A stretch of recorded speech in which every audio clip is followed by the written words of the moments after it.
Tonight, we're diving into 1,000 years of darkness, tracing the long, unbroken line of dark wizards and witches who have shaped the wizarding world 1 century at a time, from the founding of Hogwarts itself all the way to the final battle that ended the Age of Voldemort. Settle in now, let your shoulders soften, and let the room around you grow dim and warm. There is nothing here that can reach you, only a slow and even voice moving carefully through centuries of old, cold ambition. If these long, quiet tellings are the ones that finally carry you under, a gentle subscribe keeps them coming, night after night. And that is the only small thing I will ask of you before we begin. Over the next 20 chapters we will follow, without haste, the founders and the outcasts, the feared and the forgotten. The ones history remembers by name, and the ones it barely remembers at all. Each of them a small, dark thread in one very long tapestry. You do not need to hold on to any of it, and none of it can touch you where you are. Let it move through you like a slow tide, and let it carry you softly down toward rest. Our story of 1,000 years of darkness must begin, as so many stories of the wizarding world do, at Hogwarts itself, and with one of the 4 witches and wizards who built it. Salazar Slytherin was, by every surviving account, one of the most brilliant magical minds of his age. A Parselmouth capable of speaking with serpents, a founder whose cunning and ambition shaped an entire house of the school that still bears his name 1,000 years later. He was not, in the earliest tellings, a villain in the way later history would remember him. He was simply one of 4 powerful founders, working alongside Godric Gryffindor, Helga Hufflepuff, and Rowena Ravenclaw. All of them united by a shared belief that young witches and wizards across Britain deserved a proper place to learn their craft, safely, away from a muggle world that had grown increasingly suspicious and violent toward anyone caught practicing magic.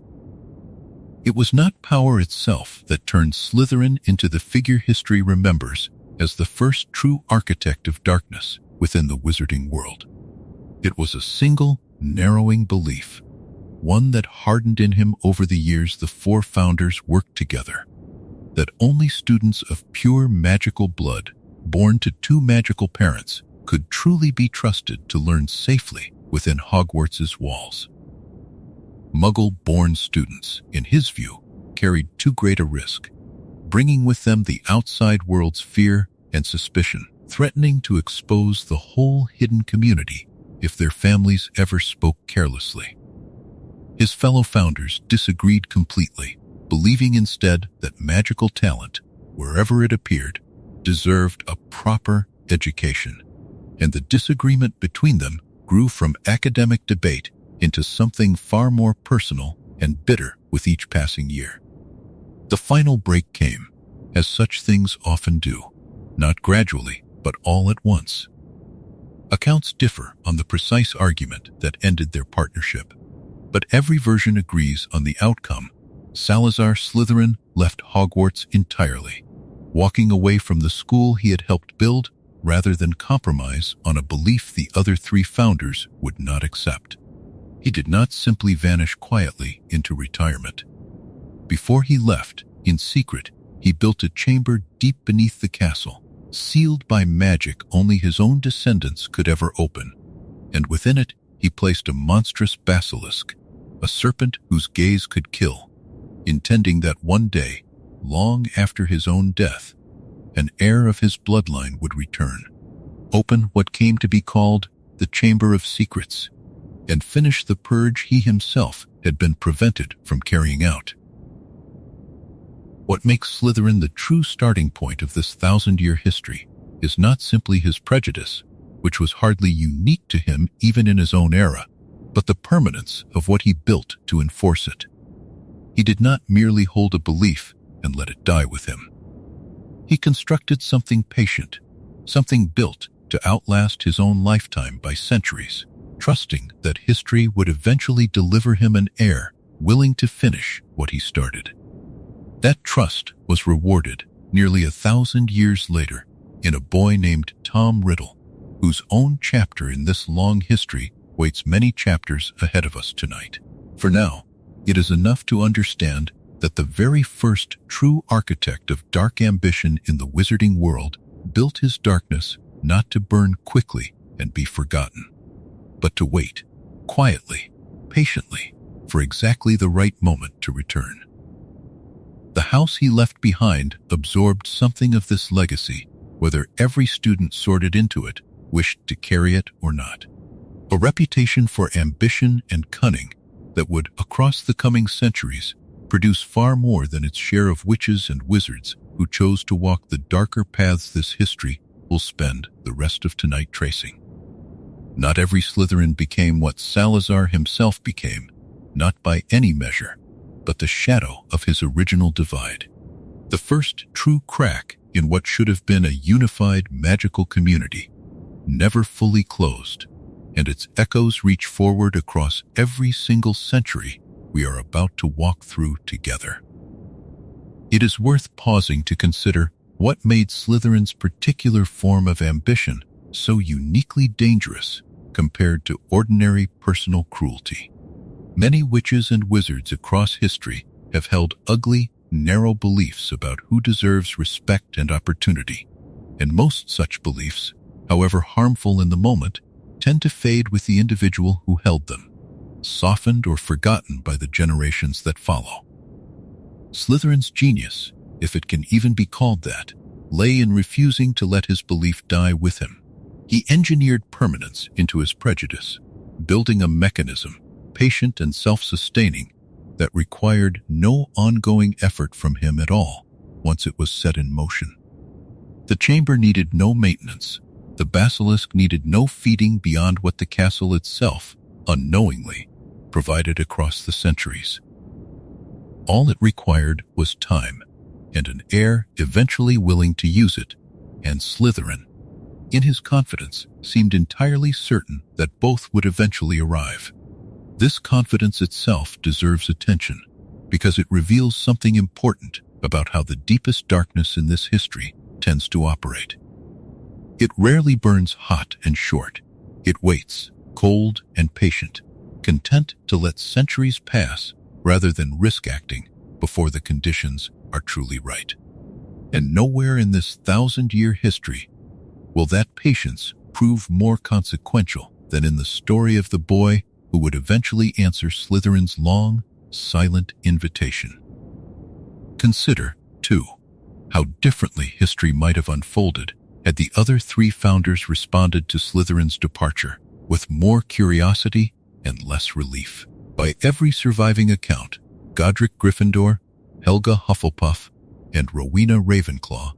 were glad, in the end, to see the disagreement settled, even at the cost of losing one of their own number, and the school continued forward under their joint guidance without any serious attempt to understand what Slytherin might still be capable of, or what he might have left behind in the depths of the castle he had helped design. This was perhaps an understandable response for three exhausted founders who had spent years locked in an increasingly bitter disagreement with a man they had once considered a true friend and equal. But it was also, in hindsight, a costly failure of vigilance, one that allowed Slytherin's hidden chamber to remain undiscovered for nearly 1,000 years, waiting quietly beneath the feet of countless students who never knew what slept below them. The physical castle itself carries this history in ways few students, even now, fully appreciate. Hogwarts was not built all at once by 4 wizards working in perfect harmony from the very first stone. It grew, expanded, and shifted across the founders' own working relationship. And the tensions between them, Slytherin's growing isolation chief among them, left their own quiet mark on the architecture itself, in hidden passages, shifting staircases, and rooms that seemed to serve no clear purpose beyond concealment. Historians of magical architecture have long speculated that at least some of these strange features owe their existence directly to the growing distrust between the founders in the school's final years together. Each of them perhaps quietly securing spaces of their own, away from the others' notice, long before the final public break that sent Slytherin away for good.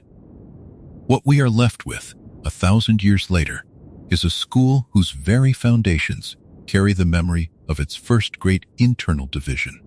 a physical structure shaped as much by broken trust as by shared vision. Every student who has ever walked those halls has, in some small way, lived inside the consequences of a disagreement none of them witnessed, and few of them fully understand. A reminder that the buildings and institutions we inherit carry their own histories forward, whether we choose to examine them or not. The house system Salazar Slytherin helped establish alongside his fellow founders has itself carried the weight of his particular legacy for 1,000 years, sorting each new generation of students partly according to values he himself helped define and prize, ambition and cunning chief among them. It is worth noting,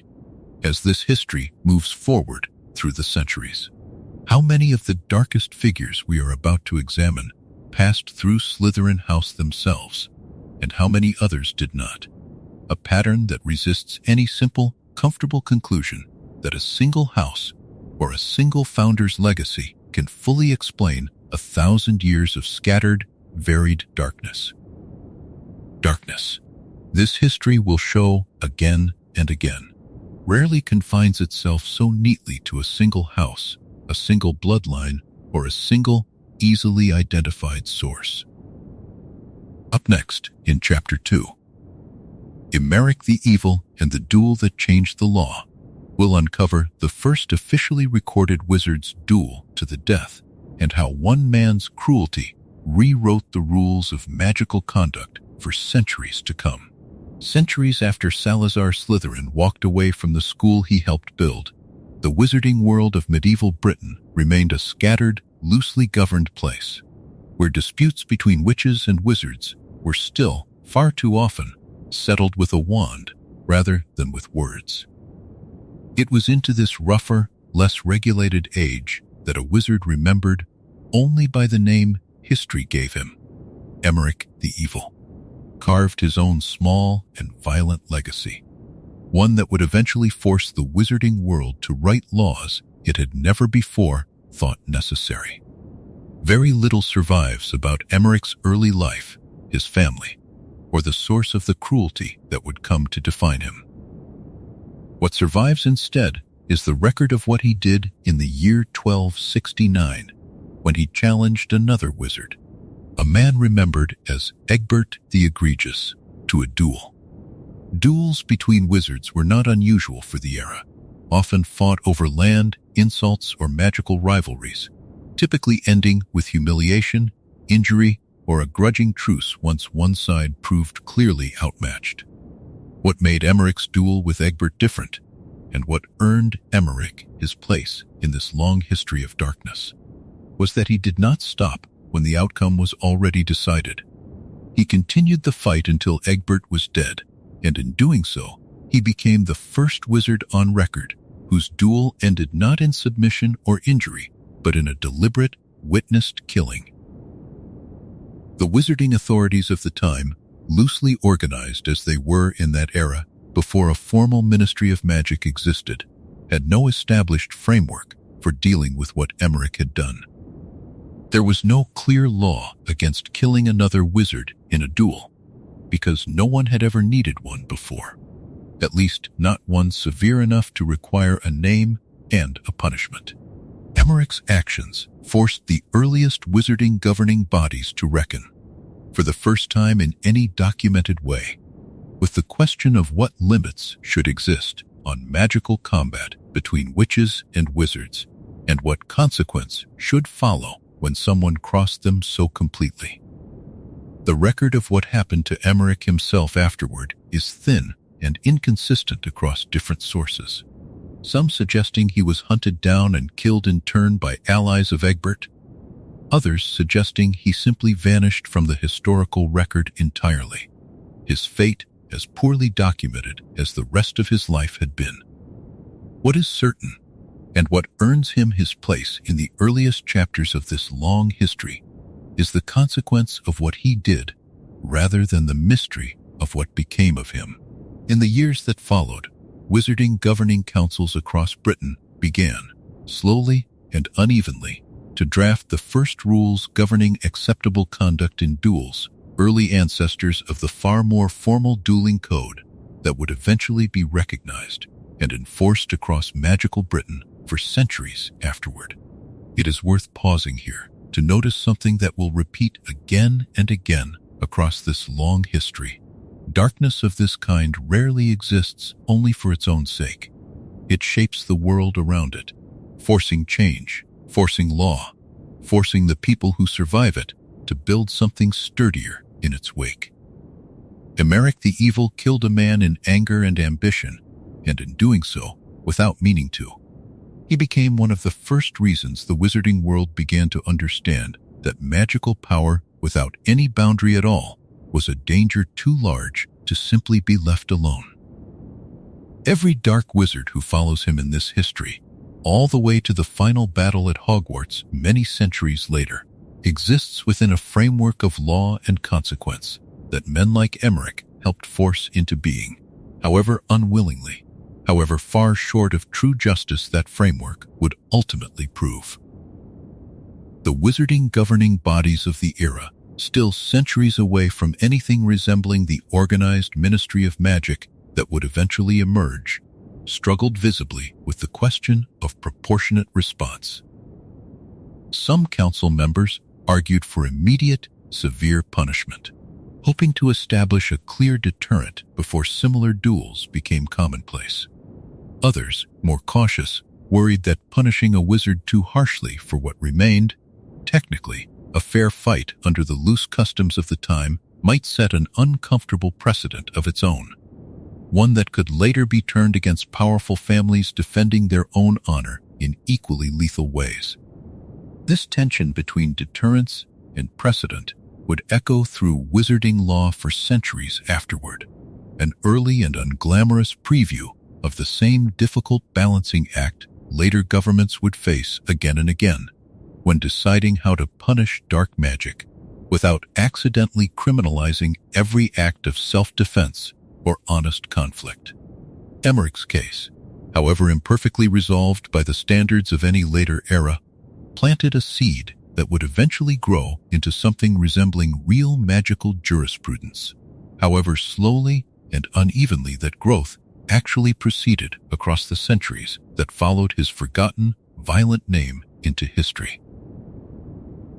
The duel itself, as later scholars have reconstructed it from fragmentary accounts, seems to have begun over a dispute so ordinary that its exact nature has been lost entirely to history.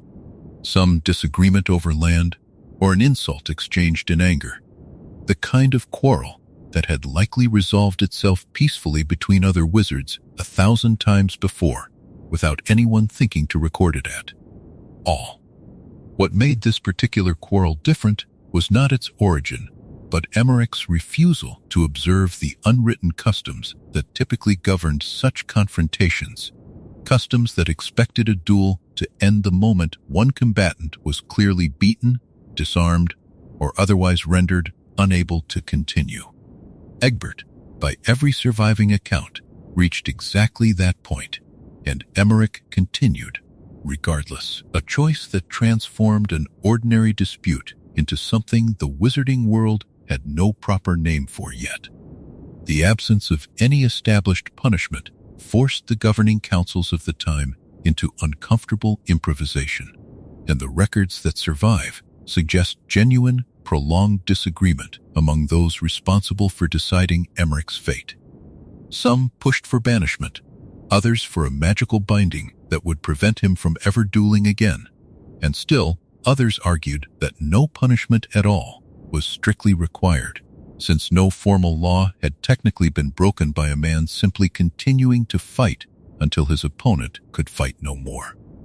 This last argument, uncomfortable as it may sound to modern ears, reflects just how genuinely unprepared the wizarding world of that era was for the idea that raw magical power, left entirely unchecked by any consistent code of conduct, could pose a danger serious enough to require formal intervention. It took nearly a full generation after Emmerich's duel for anything resembling a consistent, written code of dueling conduct to emerge across magical Britain. And even that early code remained a patchwork of regional custom rather than any single unified law, differing significantly from one loosely governed territory to another. What Emmerich's story offers this history, more than any dramatic villainy of his own, is a clear illustration of just how reactive wizarding law tended to be in its earliest centuries, forming not from careful foresight, but from the accumulated shock of individual tragedies like his, each one forcing a small, grudging step toward the more formal legal structures later chapters of this history will take almost entirely for granted. Later generations of historians, working with the benefit of far more complete legal frameworks to compare against, have sometimes been tempted to judge the wizarding governance of Emmerich's era too harshly for its slow, uncertain response. It is worth remembering, in fairness to those long-dead officials, that they were genuinely improvising in the absence of any real precedent, working within a wizarding society that had never before needed to seriously reckon with the question of where personal magical conflict should end and formal criminal consequence should begin. Every legal system that exists today, in whatever form, began somewhere with exactly this kind of uncertain, halting first response to violence that had outrun the existing rules meant to contain it. And Emmerich's case, however imperfectly handled, deserves recognition as one of the wizarding world's genuine, if unglamorous, starting points for the very concept of magical law itself. The physical location of Emmerich's duel, lost to specific record, but generally believed to have taken place somewhere in the rural countryside of medieval England, reflects the wider pattern of magical conflict in this era. Disputes settled far from any centralized authority, in open fields and quiet villages where the nearest thing to law enforcement might have been a full day's travel away even, if anyone had thought to send for it. This physical isolation of magical communities from any consistent governing presence compounded every other weakness in the era's loose legal structures, meaning that even when councils did eventually agree on some form of response to a case like Emmerich's, enforcing that response across such scattered, disconnected communities remained a genuinely difficult practical challenge for generations afterward. One that would not be meaningfully resolved until far more centralized systems of magical governance and communication finally developed in later centuries. Up next in Chapter 3, Morgana and the Legend Before History, we'll uncover a name older than nearly any other in wizarding history, a witch remembered as much through myth as through record, and the uncertain line between legend and truth that surrounds her. Some names in this long history are not fully historical at all. Not in the way Emmerich the Evil or Salazar Slytherin can be traced through documents and dates. Some belong instead to that older, hazier territory where legend and memory blur together so completely that no one can say with certainty where the truth ends and the story begins.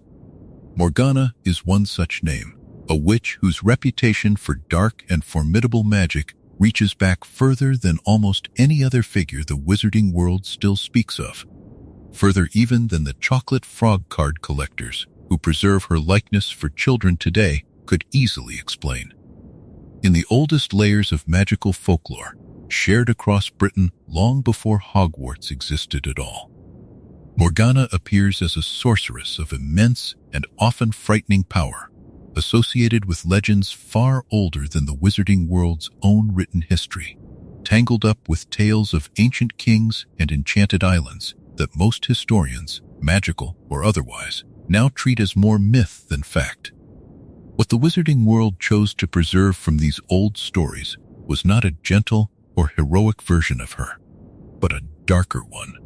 remembered specifically as an example of formidable, often cruel magical power, wielded by a witch who answered to no one and served no cause beyond her own will. The difficulty in placing Morgana honestly within this history is that so little can be verified. Unlike Emmerich, whose duel was witnessed and recorded, or Salazar Slytherin, whose departure from Hogwarts left physical evidence in the very stones of the castle, Morgana exists mostly in the space where oral tradition slowly hardens into accepted history without ever quite becoming fact. The wizarding world nonetheless chose, at some point in its long tradition of educating young witches and wizards about the dangers of unchecked dark power, to include her name among a small set of legendary figures worth remembering as cautionary tales, alongside other half-mythical dark witches and wizards whose stories serve less as biography and more as warning. What her enduring presence in wizarding memory tells us, whether or not every detail of her story holds up to close historical scrutiny, is something important about how the wizarding world chooses to remember its own darkness. Not every dark figure needs a fully documented biography to leave a lasting mark. Sometimes a name alone, repeated across generations, carrying with it a general sense of danger and formidable, ungoverned power, does exactly the work that a fuller historical record might have done, shaping how young witches and wizards are taught to think about ambition and cruelty long before they encounter a single verified fact. There is also something worth noting in how differently the wizarding world has treated its legendary dark figures compared to its more recently documented ones. Morgana is remembered with a kind of distant, almost folkloric respect, her cruelty softened by time and myth into something closer to a bedtime warning than a living fear. Compare this to how recently the wizarding world lived through the terror of Grindelwald, and then Voldemort, names still spoken carefully, still capable of provoking real fear in people who lived through their reigns. Time, it seems, has a way of turning even the most formidable darkness into something quieter, something that can be told as a story rather than feared as a present danger. And Morgana's long journey from feared sorceress to chocolate frog card curiosity may be the clearest example this history has to offer of exactly how that transformation happens. As we move forward from these earliest, hazier centuries into ages with fuller and more reliable historical records, it is worth carrying this thought with you. Darkness does not always announce itself clearly, and the line between history and legend is rarely as solid as it might first appear, even in a world built entirely around the practice of magic. Chocolate frog cards themselves offer a small, telling window into how the wizarding world has chosen, across generations, to package its own history for children, presenting figures like Morgana alongside genuine heroes and inventors in the same collectible format, teaching young witches and wizards from their earliest years that darkness and greatness are simply both threads of the same long tapestry, worth knowing about regardless of which side of history a particular name ultimately falls on. This casual, almost affectionate familiarity with even its most fearsome legendary figures says something important about how the wizarding world processes its own long, complicated relationship with darkness, treating even Morgana's terrifying reputation as something that can eventually be held in a child's hand, examined, and set aside without any real danger remaining in the encounter. Whether this comfortable distance reflects genuine historical resolution or simply the softening effect of enough centuries passing is a question this history cannot fully answer. But it is worth carrying forward as we move from legend into firmer historical ground. Some scholars of magical history have argued that Morgana's story, whatever its factual basis, served a genuinely useful purpose across the centuries, offering the wizarding world a way to discuss the dangers of unchecked, ungoverned power, without needing to point to any single, real, still remembered individual. A kind of safe distance that made the lesson easier to teach and easier to hear. A story about a witch from an unrecorded, half-mythical past carries a different emotional weight than a story about someone whose victims might still have living descendants able to feel the sharp edge of that history personally. This distancing effect, whether intentional or simply the natural result of enough centuries passing, allowed Morgana's name to become a kind of shorthand, a way of gesturing toward the general shape of dark,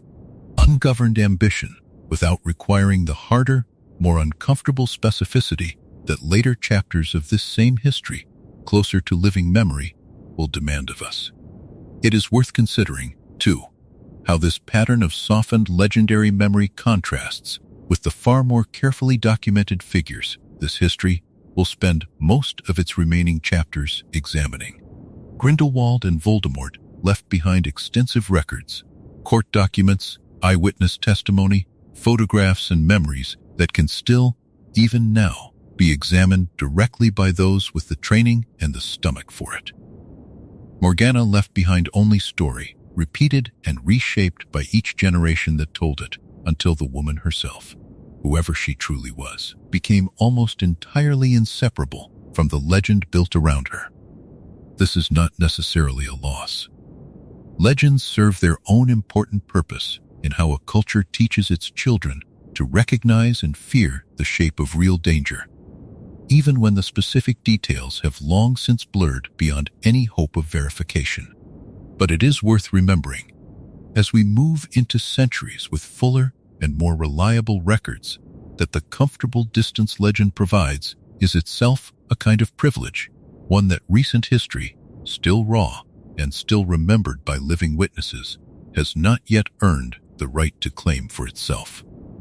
Some scholars have noted a curious pattern in how many of the wizarding world's oldest legendary dark figures, Morgana included, are remembered primarily through their association with powerful magical objects or feats: a sword pulled from stone,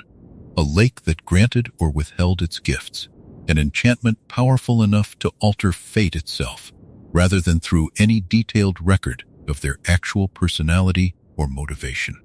This tendency to remember early legendary figures through what they did, rather than who they were, may simply reflect the limits of what oral tradition can reliably preserve across so many centuries.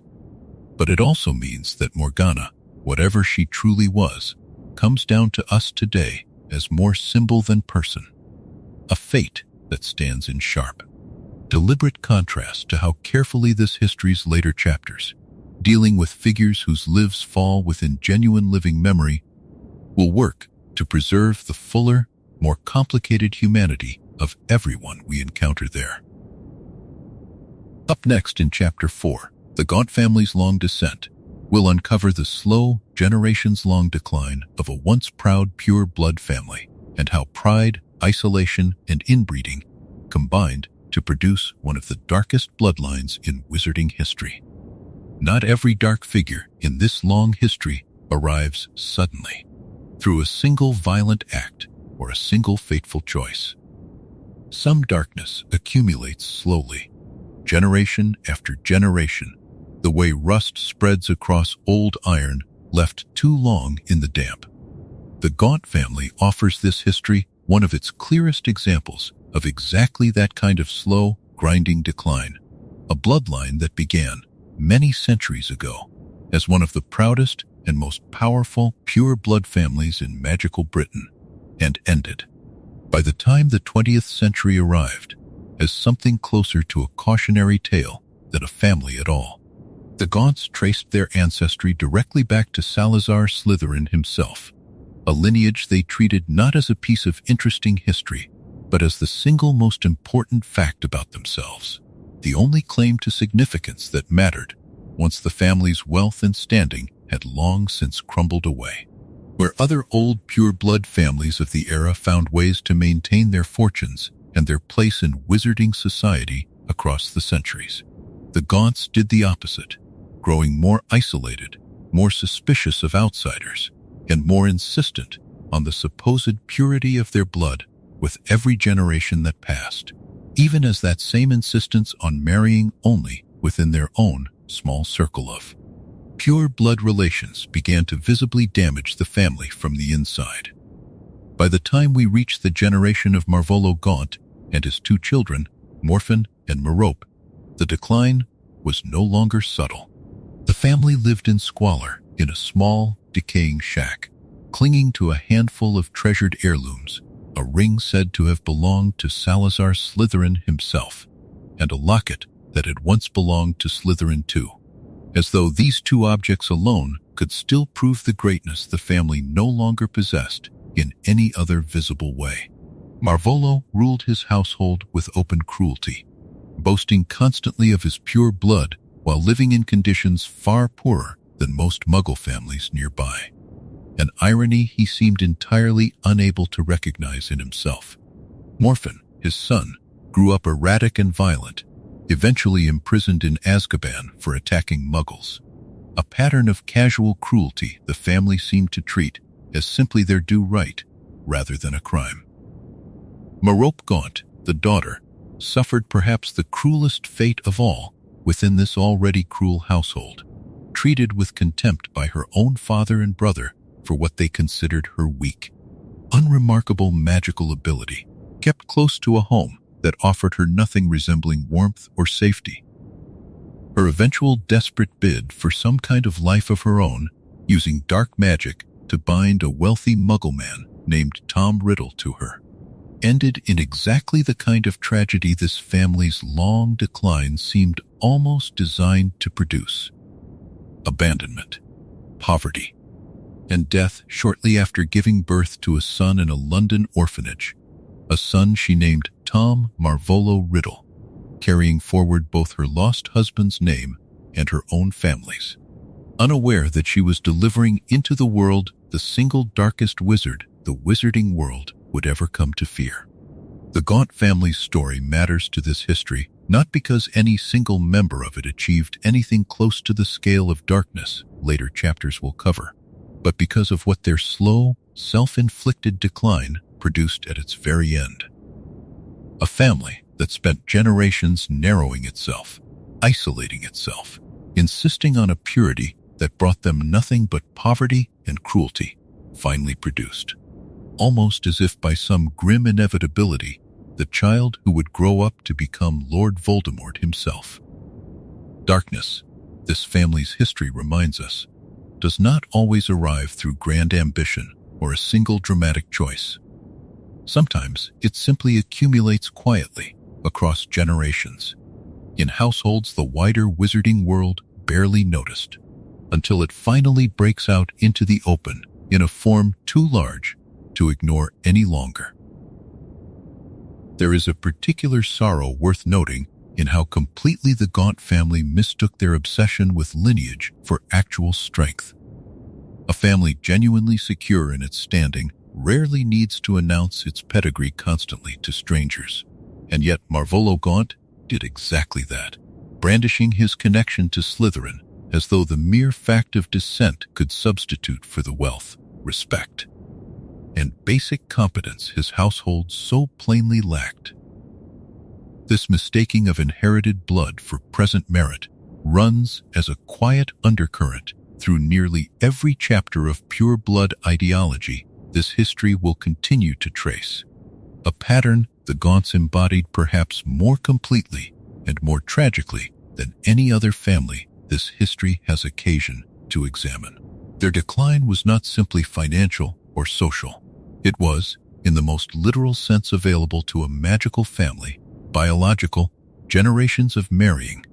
only within an ever-narrowing circle of blood relations, producing exactly the instability, illness, and diminished magical ability that closed off any real path back toward the standing they so desperately still claimed for themselves.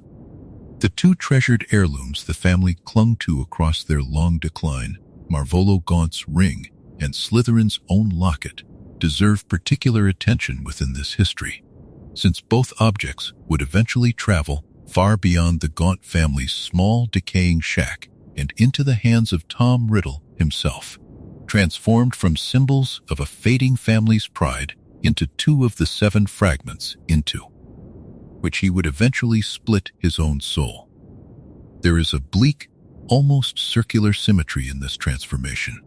Objects that the Gaunts valued precisely because they represented an inherited greatness the family itself had failed to sustain, becoming instead the tools through which the family's own final descendant pursued a very different, far darker kind of permanence. One built not on lineage or blood, but on the deliberate, calculated fragmentation of his own soul. Morfinn Gaunt's fate deserves its own brief accounting within this history, since his imprisonment, secured through ministry testimony that relied heavily on a memory later revealed to have been deliberately falsified by Tom Riddle himself to conceal his own murder of his Muggle father and paternal grandparents,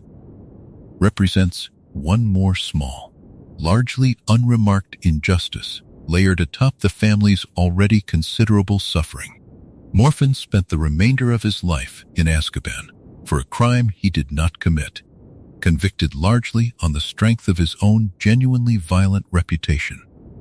and the ease with which the wizarding authorities of the time were willing to believe the worst of a man from a family already so thoroughly disgraced in the public eye. His story, largely forgotten even within the wider Gaunt family tragedy, offers a smaller, quieter example of how reputation and prejudice, once firmly established, can make genuine miscarriages of justice easier to overlook,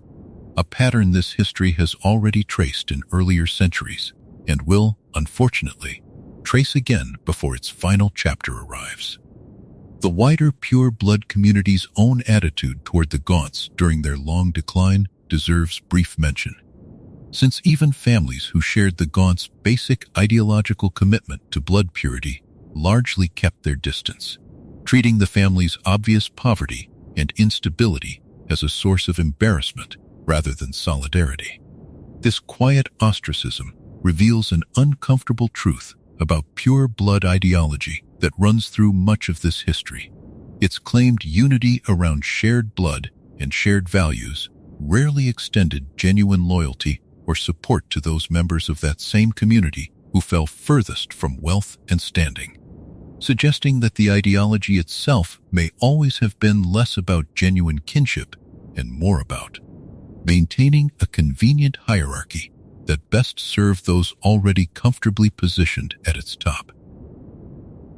Marope Gaunt's final months deserve one further consideration within this history. Spent alone, penniless, and abandoned in a London that must have felt impossibly foreign to a woman raised in such total isolation, walking into a Muggle orphanage to give birth to a son she would not live to raise, naming him with the only inheritance she still had left to give. Names drawn from a father who had used her and a grandfather who had degraded her for her entire life. That the son born from this desperate, sorrowful final act would grow up to become the very embodiment of the family's cruelest instincts, magnified far beyond anything even Marvolo Gaunt himself might have imagined possible,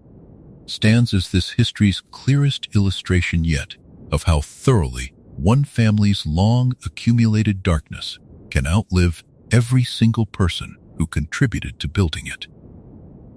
Up next in Chapter 5, The Corrupt Years of the Wizards' Council, we'll uncover how the earliest governing body of magical Britain meant to keep order. Instead, allowed corruption and cruelty to flourish quietly within its own ranks for generations. Not every dark chapter in this history belongs to a single named villain. Some belong instead to institutions, to the slow, quiet failures of the people meant to govern and protect the wizarding world.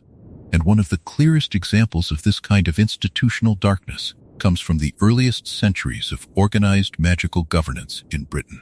in the long and often troubled years of the Wizards' Council, the loosely structured body that predated the modern Ministry of Magic. Before a formal ministry existed, magical Britain was governed, if the word can even be used loosely enough to apply, by a shifting council of powerful witches and wizards who took it upon themselves to settle disputes, judge crimes, and set whatever limited rules the wizarding community of the time was willing to follow. Unlike the later ministry, with its departments and its official records, and its at least nominal accountability, the Wizards' Council operated with far less oversight, its members often chosen more for their personal power and influence than for any particular fitness to govern fairly. This structure, or lack of one, created exactly the conditions in which corruption tends to flourish quietly, away from any real scrutiny. Records from this era are frustratingly incomplete, but what survives paints a picture of a governing body that across its long history repeatedly allowed powerful, well-connected witches and wizards to escape consequences for genuinely dark acts, simply because those same witches and wizards sat on, or held influence over, the very council meant to judge them. Land disputes were settled in favor of whichever family held more sway. Accusations of dark magic against ordinary witches and wizards without powerful connections were pursued swiftly and harshly, while similar accusations against council members or their allies quietly disappeared from any record at all. This was not the dramatic, visible cruelty of a single dark wizard raising an army. It was something quieter and, in its own way, more corrosive. An entire system of governance that taught generations of witches and wizards that true accountability depended less on what you had done than on who you happened to know. This era also saw the rise and slow entrenchment of pure blood ideology as something close to unofficial policy in certain corners of magical governance. Decades and even centuries before Voldemort would ever give that same ideology its most infamous and violent expression. Council members from old, wealthy, pure blood families used their influence to favor policies that kept power concentrated among families like their own, treating Muggle-born witches and wizards as a lesser concern worth only token consideration, planting seeds of institutional prejudice that would take centuries to fully confront, and that many argue the wizarding world has still never entirely uprooted, even in more recent history. It would be simpler, in some ways, if this history could point to a single dark wizard responsible for all of this, someone whose defeat could mark a clean and satisfying end to the corruption of this era. But the Wizards' Council's failures belonged to no single person. They belonged to a structure, a pattern of behavior repeated by dozens of different council members across generations, each one perhaps convinced that their own small compromise, their own small favor granted to a friend or withheld from an inconvenient accuser was a minor thing, insignificant against the larger workings of magical society. It was only in accumulation, across decades and then centuries, that these small compromises hardened into something that could fairly be called a genuinely dark institution. One whose failures helped set patterns of prejudice and unequal justice that would echo forward through every single century this history still has left to cover. The eventual formation of a more structured ministry of magic, centuries later, addressed some of these failures, introducing formal departments, written laws, and at least the appearance of consistent process. But institutions built on old foundations rarely shed every trace of what came before them, and the prejudices first entrenched during these long, quiet, corrupt years of the Wizards' Council would resurface again and again in the centuries ahead, in forms both loud and violent, and in forms far quieter and more easily overlooked. Historians studying this period, working from the fragmentary records that survive, have long debated whether the Council's failures should be understood as active malice or simple, ordinary human weakness, allowed to compound unchecked across too many generations. The truth likely contains elements of both. Individual council members rarely set out, on any given day, to entrench prejudice or protect the powerful at the expense of the vulnerable. most simply made small, self-serving choices, favoring a friend here, overlooking an inconvenient truth there, each decision small enough to feel personally forgivable in the moment. It was only the accumulation of these small choices, repeated across generations and hardened into unquestioned custom, that eventually produced an institution capable of genuinely dark and lasting harm. A pattern this history will unfortunately have occasion to observe again in far larger and more consequential institutions many centuries later. Consider the particular case, preserved in fragmentary court records from this era, of a Muggle-born witch accused of dangerous magical negligence after an incident that, by every surviving detail, appears to have been a simple, honest accident. The kind of minor mishap that happened regularly among wizarding families of every background. Her case moved through the council with unusual speed and severity, resulting in restrictions on her ability to practice magic professionally that lasted the remainder of her working life. Compare this to a case, recorded only a few years later, involving a young wizard from a well-established pure-blood family, accused of a far more serious and clearly deliberate act of harmful magic against a neighbor, whose case was quietly adjourned repeatedly until public interest faded, and no formal ruling was ever recorded at all. These two cases, sitting side by side in the surviving fragments of council record, illustrate with uncomfortable clarity exactly the kind of unequal justice this era's governing failures allowed to flourish.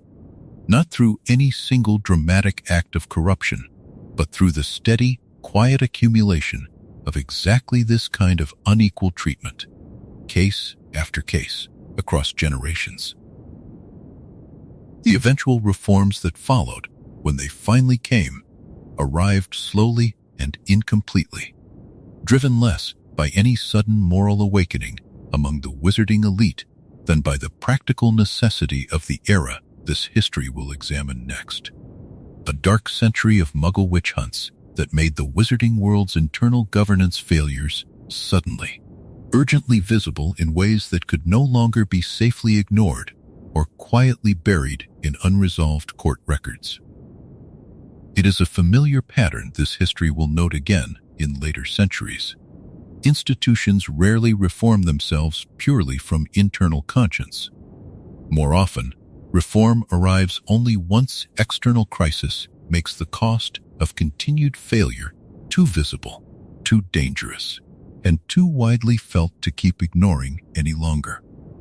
The physical seat of the Wizards' Council itself, long since lost to history and replaced many times over as magical Britain's governance evolved, would eventually give way to the more formal ministry buildings later generations came to know. But the institutional habits formed during these earlier, less accountable centuries proved far harder to relocate than any physical chamber ever could. Officials trained within a system that rewarded discretion, personal loyalty, and careful avoidance of uncomfortable truths carried those same instincts forward into whatever new institution eventually replaced the one that had shaped them. A slow, generational transfer of both competence and quiet corruption that this history will have occasion to observe again as it moves forward into centuries with fuller and more carefully preserved records. Up next in Chapter 6, The Dark Century Before the Statute of Secrecy, we'll uncover the violent, frightened decades that finally forced the wizarding world to hide itself from Muggles entirely, and the dark wizards whose recklessness made that hiding necessary. By the close of the 17th century, the relationship between the wizarding world and the Muggle world it had always shared space with had grown dangerously strained, and much of that strain traces directly back to a long, dark century of reckless and often violent behavior from witches and wizards who saw little reason to hide their power from the ordinary people living alongside them. This was the era of the witch trials sweeping across Europe, a period the wizarding world remembers with a strange, uncomfortable mixture of dark humor and genuine, remembered fear. And understanding why requires looking honestly at the dark wizards and witches whose carelessness helped bring that fear down on their entire community. Muggle witch hunts of this era were, in the vast majority of documented cases, tragically misdirected, claiming the lives of countless innocent Muggle women and men who had no connection to real magic at all. Victims of superstition, fear, and cruelty rather than any genuine encounter with witchcraft. But threaded through this larger Muggle tragedy were also darker, more reckless acts by actual witches and wizards. Individuals who used real magic carelessly or maliciously in full view of Muggle communities, provoking exactly the kind of terror and violent backlash that made the witch hunts spread further and burn longer than they otherwise might have. Dark wizards of this era, who used curses against Muggle neighbors in disputes over land or grievance, who performed magic openly to intimidate or punish, who treated the secrecy their community depended on as an inconvenience rather than a necessity, bear real responsibility for deepening a crisis that ultimately endangered every witch and wizard living at the time, guilty and innocent alike. Some witches of real magical ability were captured and subjected to the era's brutal execution methods, though the wizarding community developed dark countermeasures of its own, charms capable of feigning the appearance of death by fire without any real harm, though these charms worked only for magical people, offering the wizarding community a grim, private joke about surviving what killed so many innocent Muggles, a joke that has never sat entirely comfortably against the genuine scale of the Muggle suffering it was born alongside. The wizarding world's own dark actors during this century, those who provoked confrontation, who flaunted their power, who treated their magical abilities as license for cruelty against Muggle neighbors, deserve their place in this history precisely because their recklessness helped create conditions that put every witch and wizard and countless innocent Muggles at genuine risk. By the early 1700s, the pattern of violence and exposure had grown severe enough that the International Confederation of Wizards finally moved to establish the International Statute of Wizarding Secrecy in 1789, formally requiring the entire wizarding world to conceal itself from Muggles completely. A dramatic and, by that point, clearly necessary response to a century of escalating danger. The statute did not emerge from nowhere. It emerged directly from the accumulated damage caused by generations of witches and wizards who treated secrecy as optional rather than essential, whose dark and careless use of magic against a frightened Muggle population helped write, in blood and fear, the very law that would define the wizarding world's relationship with Muggles for centuries afterward. It is worth sitting for a moment with the strange shape of darkness in this particular chapter of the history.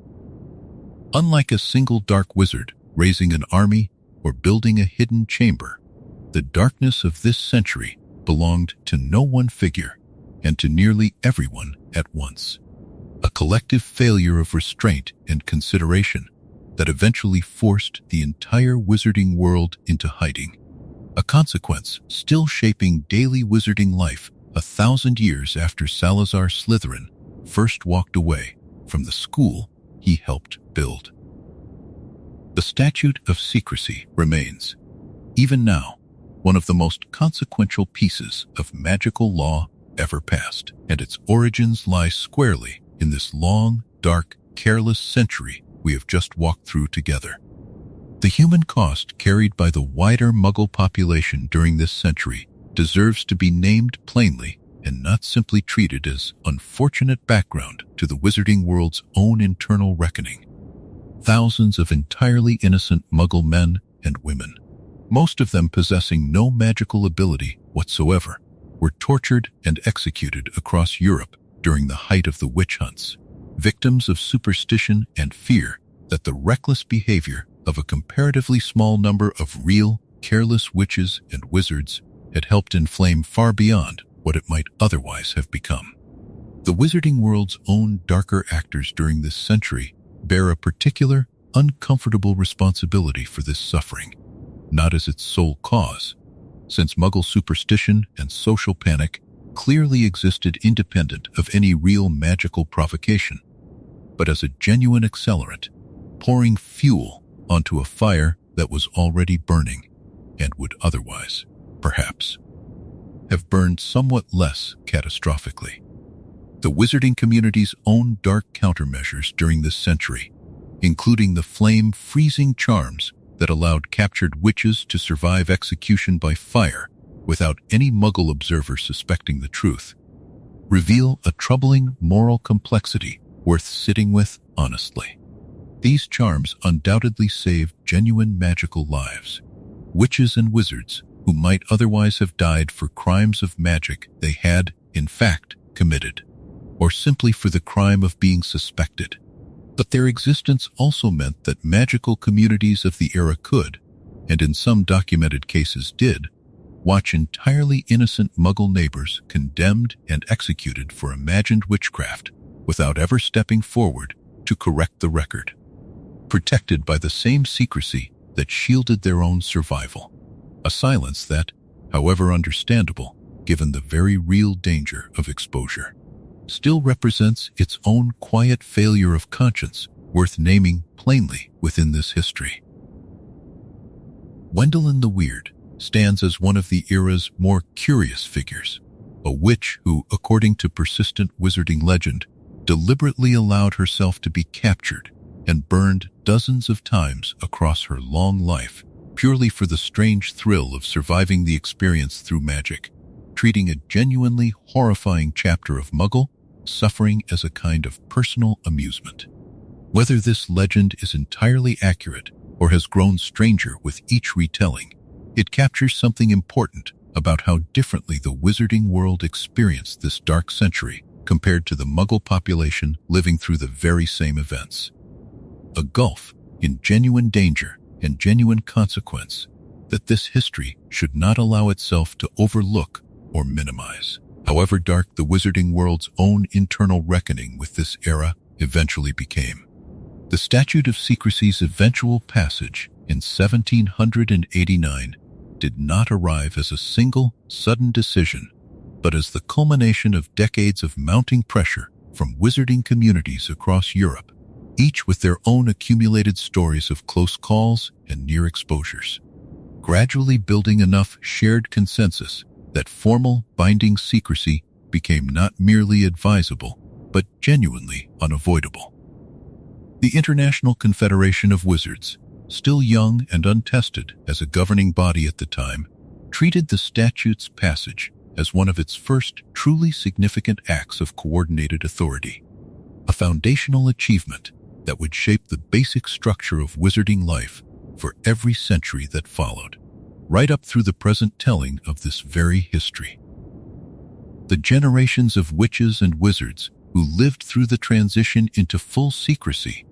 faced their own quiet grief, worth acknowledging within this history, giving up centuries of open, if increasingly risky, coexistence with Muggle neighbors and Muggle relatives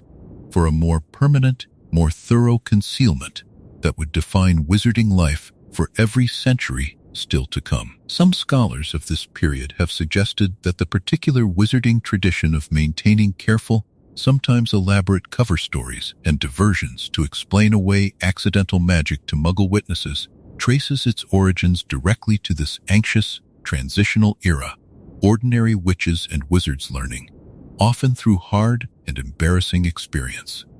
Exactly how much explaining a piece of unexpected magic actually required before a curious Muggle would simply let the matter drop. Up next in Chapter 7, the rogue covens of the Old World will uncover the scattered, secretive groups of dark witches and wizards who resisted the new order of secrecy, and the quiet, often brutal work of bringing them finally into line. The passage of the International Statute of Secrecy in 1789 did not, as much as the wizarding governments of the era might have wished. End dark magical activity overnight. Laws, however necessary, rarely change the hearts of those most determined to resist them, and in the decades following the statute's passage, magical Britain and the wider wizarding world saw the rise of scattered, secretive covens, groups of witches and wizards who rejected the new order of hiding entirely,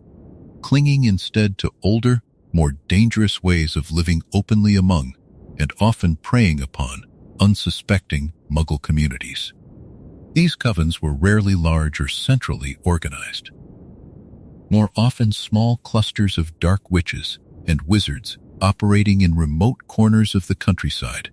in forests and hill villages far from the growing oversight of the newly forming Ministry of Magic.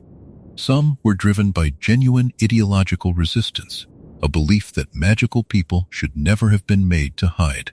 that concealment itself was a kind of surrender the wizarding world should never have accepted. Others were far less principled, using the chaos and secrecy of the era simply as cover for cruelty and theft, preying on isolated Muggle communities who had no way of understanding, let alone defending against what was actually being done to them. The Ministry of Magic, still finding its footing as a governing body in these early decades, faced a genuinely difficult task in bringing these rogue covens under control. Unlike the earlier corrupt failures of the old Wizards' Council, this was not simply a matter of powerful families protecting their own interests. It required actual enforcement, tracking down scattered, secretive groups across difficult and often remote terrain, at a time when the very magical tools of detection and law enforcement that later centuries would take for granted were still crude and unreliable. Early Aurors, precursors to the more formal magical law enforcement officers of later eras, spent decades on this work, slowly, coven by coven, bringing the last significant pockets of open, unconcealed dark magic under some form of control. What makes this chapter of the history worth remembering is not any single dramatic villain, since most of the witches and wizards involved left little individual trace in the historical record, but the sheer persistence of the resistance itself. Decades of scattered defiance against a law the wider wizarding world had already accepted as necessary. It offers an early, quieter preview of a pattern this history will see again in far larger and more devastating form centuries later. A portion of the wizarding population, convinced that the rules governing magical society were wrong, or beneath them, or simply not meant to apply to people of sufficient power, choosing defiance and secrecy of their own kind over the difficult, shared compromise the rest of magical society had settled into. By the middle of the 1800s, most of these rogue covens had been broken up, their members captured, scattered, or simply aged out of the dangerous work they had once pursued, and magical Britain settled, for a time, into a period of relative order under the growing authority of the Ministry of Magic. This calm would not last forever, of course, and the deeper currents of pure-blood prejudice and dark ambition that had shaped so much of this history's earlier centuries had not disappeared. They had simply gone quiet, waiting, the way so much darkness in this long history seems to wait for the right circumstances and the right charismatic figure to bring them roaring back into the open. The slow, patient work of dismantling these rogue covens also had a lasting institutional effect worth noting, since it was largely through this decades-long enforcement campaign that the earliest formal structures of magical law enforcement in Britain began taking recognizable shape. Early Aurors developing tracking and investigation methods that, refined and formalized across the following century, would eventually become the foundation of the Ministry of Magic's own Auror office. In this sense, the rogue covens of the old world left behind a strange, unintended legacy of their own, forcing into existence exactly the kind of organized magical law enforcement that would, generations later, stand against far greater darkness than any scattered coven of this earlier era had ever managed to produce on its own. The particular danger these rogue covens posed extended beyond their direct victims to the wider wizarding community's own hard-won secrecy, since every reckless act of open magic against unsuspecting muggles risked reigniting exactly the kind of fear and suspicion the Statute of Secrecy had been designed to prevent from ever building to dangerous levels again. Ministry officials of this era understood this risk clearly, and much of their urgency in hunting down these scattered groups stemmed less from concern for the immediate victims, tragic as those individual cases undoubtedly were, than from a broader institutional fear that a single sufficiently public incident could unravel decades of carefully maintained concealment across the entire wizarding world. Some of these covens, particularly the more ideologically driven ones, left behind fragmentary writings and manifestos arguing, with genuine if misguided conviction, that magical people possessed a natural right to live openly and rule according to their abilities rather than hide themselves away out of fear of a muggle population they considered fundamentally inferior. These arguments, preserved only in scattered fragments recovered during ministry raids, bear an uncomfortable resemblance to ideas this history will encounter again, in far more organized and far more devastating form, in the movements built by Gellert Grindelwald and later by Lord Voldemort himself. The rogue covens of this earlier era lacked the charisma, the resources, and the sheer organizational discipline that later dark wizards would bring to remarkably similar underlying beliefs. But the ideas themselves, it seems, never fully disappeared from the wizarding world's darker corners, merely waiting, much like Slytherin's own patient chamber, for a leader capable of finally giving them real and terrible shape.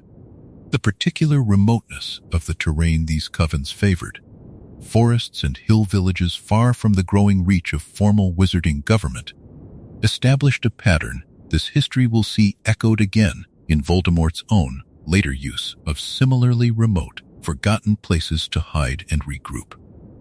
A reminder that the wizarding world's vast, sparsely governed countryside has, across every century this history examines, offered exactly the kind of shelter that organized, urban-centered authority has always struggled to fully reach, whatever era or whatever dark cause happened to be seeking that shelter at the time. Up next in Chapter 8, Gellert Grindelwald's Rise,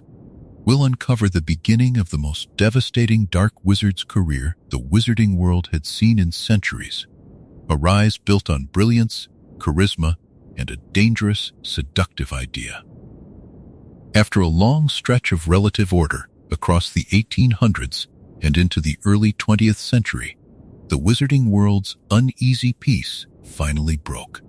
in the most consequential way it had in centuries, with the rise of a single brilliant, dangerously charismatic young wizard named Gellert Grindelwald.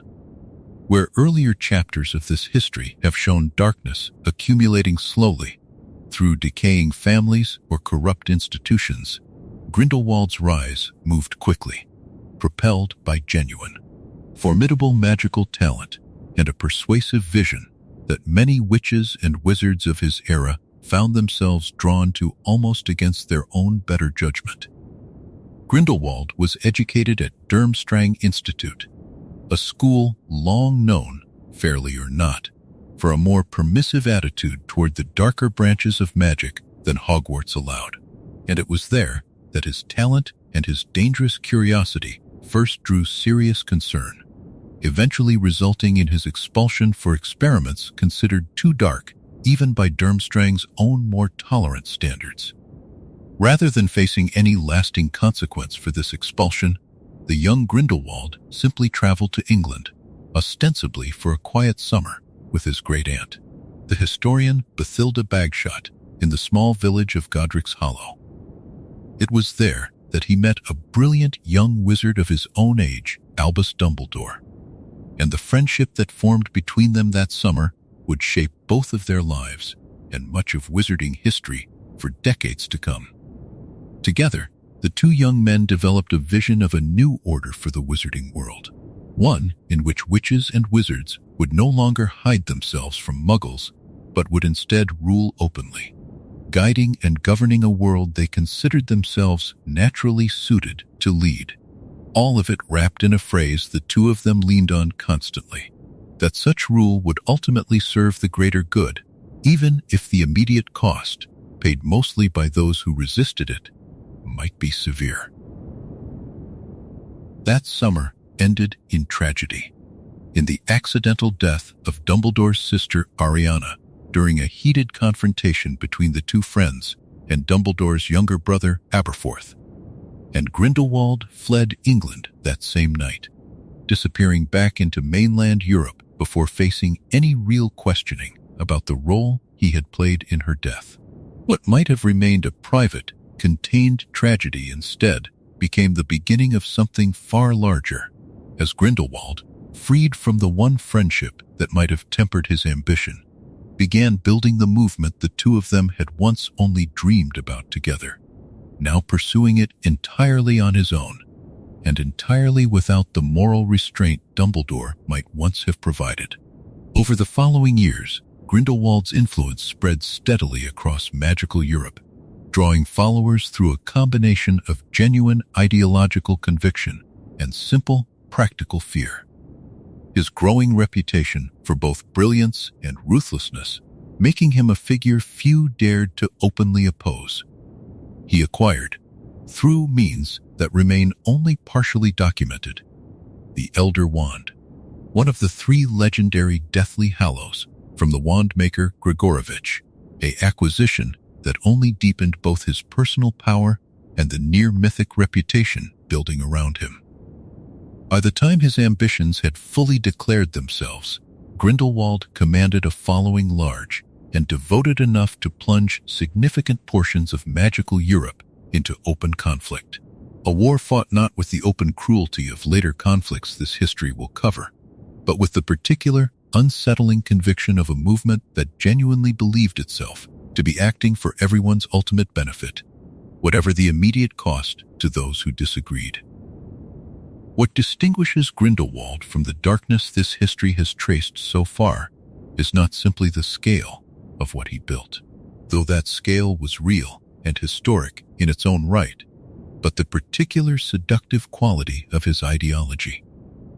Earlier dark figures in this history were largely honest, even proud, about the cruelty and selfishness of their ambitions. Grindelwald offered something more dangerous still, a genuinely persuasive moral framework for cruelty, one that allowed his followers to believe themselves righteous even as they caused real and lasting harm, a pattern this history will see echoed in darker and more explicitly hateful form. In the rise of an even more devastating dark wizard several decades later, it is worth dwelling for a moment on the particular tragedy of Godric's Hollow itself as the true origin point of everything that followed, a small, quiet village that this history will return to again in later chapters. Already carrying, long before Grindelwald's own arrival, centuries of buried history stretching back to the Peverell family, and further still. That such a devastating war for the entire wizarding world could trace its beginning to one fateful summer between two brilliant young men in one small, unremarkable village speaks to something this history has already touched upon and will touch upon again. How rarely the largest darkness announces itself with any obvious warning, and how often it grows instead from small, private moments. A friendship, a shared idea, a single accidental death that no one involved could possibly have recognized at the time as the true beginning of history's next great catastrophe. Bathilda Bagshot's own role in this story deserves particular attention, since it was through her quiet hospitality, offered without any suspicion of what it might eventually unleash, that Grindelwald first gained access to the Dumbledore household and to Albus Dumbledore himself. She could not have known, welcoming her great-nephew, for what seemed a perfectly ordinary summer visit, that she was providing the setting for a friendship that would eventually cost the wizarding world dearly, and her later years spent quietly writing histories of magic in the same small village, never publicly acknowledged the role that fateful summer had played in shaping so much of what followed.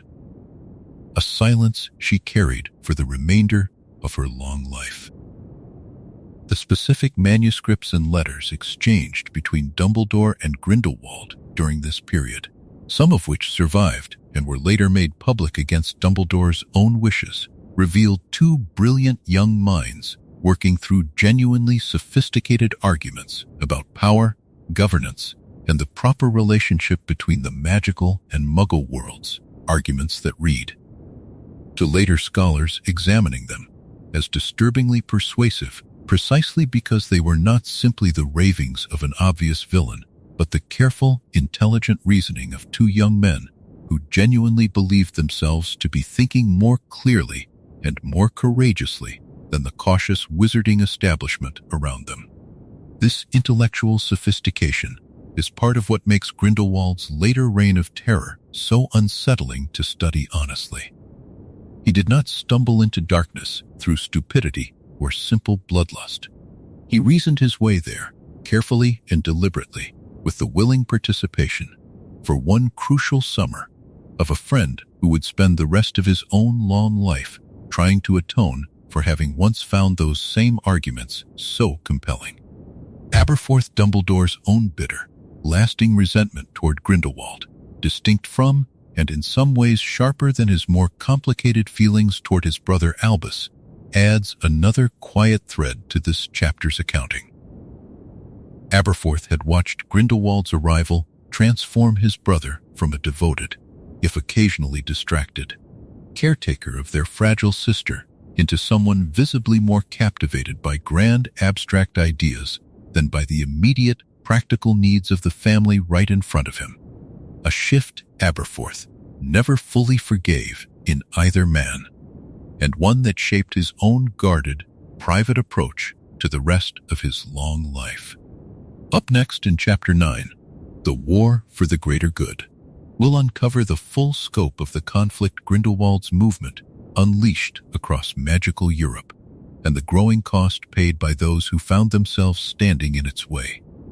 Once Gellert Grindelwald's movement had grown beyond a persuasive idea shared among sympathetic followers into an organized campaign for actual power. The cost of what he had built became impossible for the wider wizarding world to ignore any longer. What began as a philosophy debated in quiet gatherings hardened across the 1920s and into the 1930s into open conflict across significant portions of magical Europe, a war whose scale rivaled, and in some regions surpassed, anything the wizarding world had experienced since the darkest, most fractured centuries of its earlier history. Grindelwald's forces moved with a particular, calculated cruelty, targeting resistance wherever it appeared, while carefully cultivating an image of righteous inevitability among those who joined him willingly. Magical communities that resisted his growing influence faced brutal reprisal. Entire towns and villages caught in conflicts that mixed magical and muggle casualties in ways later ministry records struggled, and in some cases deliberately avoided, fully accounting for. The particular horror of this war, beyond its scale, lay in how effectively Grindelwald's ideology allowed ordinary witches and wizards to participate in real cruelty while genuinely believing themselves to be building something better, a moral confusion that made the war harder to resist from within his own ranks than a more openly monstrous movement might have been.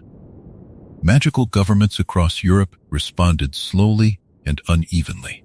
a pattern this history has already seen echoed in the failures of the old Wizards' Council centuries earlier, though this time the stakes and the body count were incomparably higher.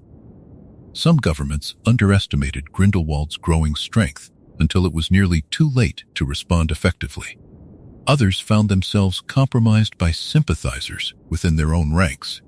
witches and wizards drawn, quietly or openly, to the same seductive vision of magical people ruling openly rather than hiding. The International Confederation of Wizards, the closest thing the wizarding world possessed to a unified governing body, struggled for years to mount any truly coordinated response, its own internal divisions mirroring in miniature the very fractures Grindelwald's movement was exploiting on a much larger scale. Perhaps the strangest and most quietly devastating aspect of this entire war is the role that Albus Dumbledore did not play in it, at least not for years longer than many later historians believe he should have. The one wizard in Britain widely considered capable of matching Grindelwald in raw magical power, avoided direct confrontation with his former friend for the better part of the entire conflict. A hesitation later understood to be rooted in Dumbledore's own private fear of what a duel between them might reveal about the night Ariana died, and in whatever fragile, complicated affection still lingered beneath the surface of a friendship that had ended in tragedy rather than any clean final break. Every additional year that hesitation lasted came at a cost measured in real lives lost to Grindelwald's continuing campaign, a private grief allowed to outweigh, for far too long, a public responsibility that Dumbledore alone among his contemporaries was truly positioned to meet. By the war's later years, Grindelwald's reputation for both brilliance and brutality had grown so significant that his name alone had become a kind of shorthand for terror across magical Europe, spoken of in the same hushed, careful tones that a later generation would reserve for Voldemort himself. Entire magical communities organized their daily lives around the fear of his forces, a pattern of quiet, grinding terror this history will unfortunately see repeated, in different form, several decades later. The war Grindelwald built in the name of a greater good ultimately served no one's good, but his own ambition. A truth that would take the wizarding world of the era far too long and far too many losses to fully accept and finally act upon. The particular horror of watching ordinary, otherwise decent witches and wizards participate willingly in this war deserves its own quiet consideration. Grindelwald's genius, if the word can be used for something that caused so much suffering, lay in offering people permission to believe themselves virtuous while doing real harm, a moral cover that made his movement far harder to resist from within than a more openly monstrous cause might have been. Families found themselves divided, some members drawn genuinely to the promised vision of open magical rule, others horrified by the cost being paid to pursue it, rifts that in many documented cases never fully healed even decades after the war itself had ended. This particular kind of internal, ideological division, rather than simple external conquest, would prove to be one of Grindelwald's most lasting and corrosive legacies, a wound the wizarding world carried quietly for far longer than the war's actual duration might suggest. The International Confederation of Wizards' slow, uneven response during these years deserves closer examination, since its failures illustrate a structural weakness this history has already begun tracing in earlier, smaller governing bodies, now playing out on a genuinely international stage with correspondingly higher stakes. Individual national wizarding governments, each protective of their own sovereignty and reluctant to commit significant resources to what many initially dismissed as another country's problem, delayed coordinated action for years, even as Grindelwald's forces crossed borders with increasing confidence. This fragmentation allowed his movement to exploit gaps between different national jurisdictions, retreating across a border whenever local resistance grew too organized, only to regroup and strike again in a neighboring territory whose own defenses had not yet been tested. Refugee communities displaced by the fighting placed their own significant strain on magical societies across Europe. Witches and wizards fleeing regions under Grindelwald's control, arriving in neighboring countries with little more than what they could carry. Dependent on the goodwill and limited resources of communities already stretched thin by their own preparations for a war that seemed, with each passing year, increasingly inevitable to reach their own borders as well. Some of these displaced families never fully recovered their prior standing, even after the war's eventual end. Their homes and livelihoods lost to a conflict that, for many of them, had begun as a distant rumor and ended as the defining tragedy of their entire lives. This human cost, scattered across so many different communities and so many different countries, resists the kind of single, unified accounting a more contained conflict might allow. And much of it remains, even now, only partially documented in the surviving historical record. Newt Scamander, better known to later generations for his work cataloging magical creatures, played his own quiet,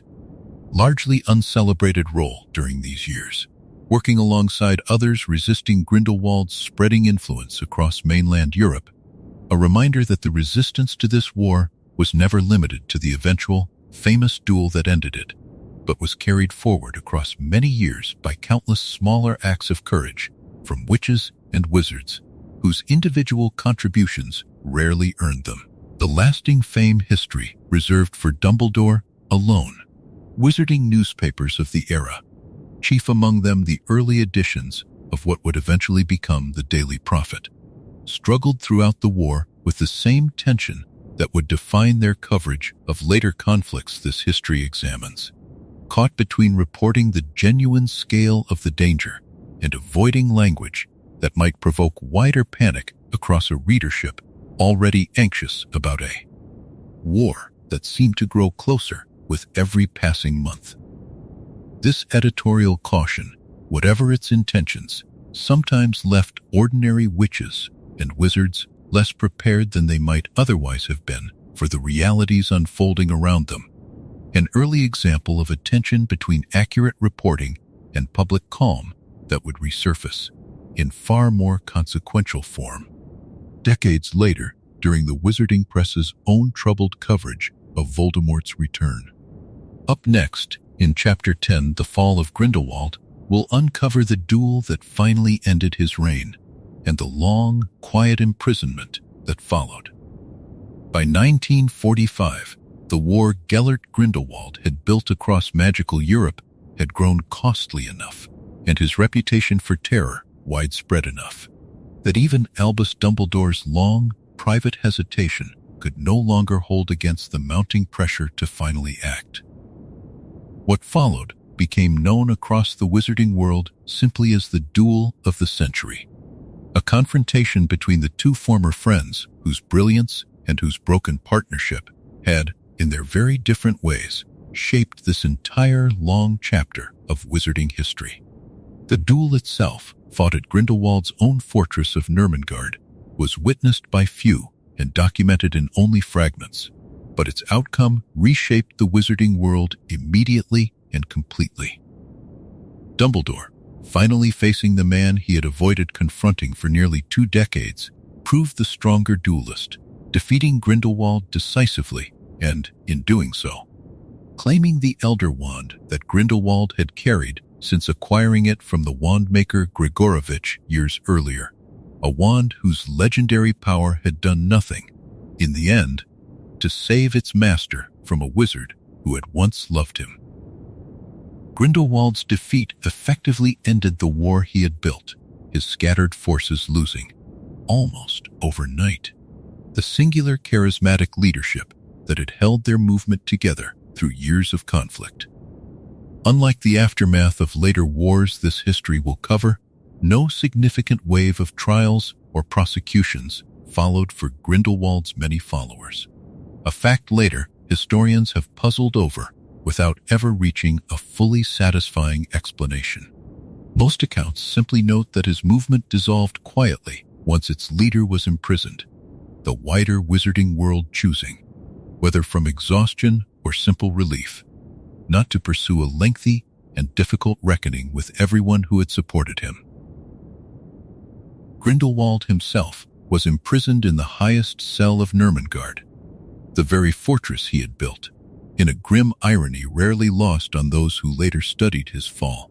Originally intended to hold his own enemies, and instead becoming his own permanent home for the remainder of his long life. He spent decades there in near total isolation, his once formidable influence reduced to nothing more than memory and reputation, a solitary figure increasingly disconnected from a wizarding world that continued moving forward without him. The final, strange coda to Grindelwald's story came many decades later, near the very end of his long imprisonment, when Lord Voldemort himself, seeking the true history and location of the Elder Wand, came to Nurmengard demanding answers from the aging, weakened prisoner. In a small, unexpected act of resistance from a man who had spent his entire life pursuing exactly the kind of domination Voldemort now represented, Grindelwald refused to give him what he wanted. A refusal that cost Grindelwald his life at Voldemort's hand, but that some later historians have read as a final, quiet flicker of the very different man he might once have become, had that fateful summer in Godric's Hollow ended differently. Grindelwald's legacy across this long history is a complicated one. He was, by any honest measure, one of the most dangerous dark wizards the wizarding world had ever produced, responsible for a war whose true cost in lives was never fully or honestly reckoned with by the institutions meant to prevent exactly this kind of catastrophe. And yet, his story also offers this history something none of its earlier chapters quite managed: a genuine, if incomplete, redemption at its very end, a reminder that even the darkest figures this history covers were never simply monsters, but people, capable, however rarely, of surprising even those who thought they understood them completely. Dumbledore himself carried the weight of that long-delayed duel for the remainder of his own long life, rarely speaking of it publicly and never fully explaining, even to those closest to him, the precise mixture of grief, guilt, and lingering affection that had kept him from confronting his old friend so many years sooner. This private burden would shape much of his later caution and his later reluctance to seek power for its own sake. A man who had seen firsthand, in the most personal way imaginable, exactly how easily brilliance and good intention could curdle into exactly the kind of devastating ambition Grindelwald had ultimately embodied. It is a caution this history will see echoed again in Dumbledore's later, equally careful handling of an even more dangerous student he would one day be forced to confront, a boy named Tom Riddle, whose story this history now turns to examine in full. The absence of any significant post-war reckoning for Grindelwald's wider network of followers remains one of this era's more troubling, understudied questions, and later historians have offered several partial explanations without ever settling on a single, fully satisfying answer.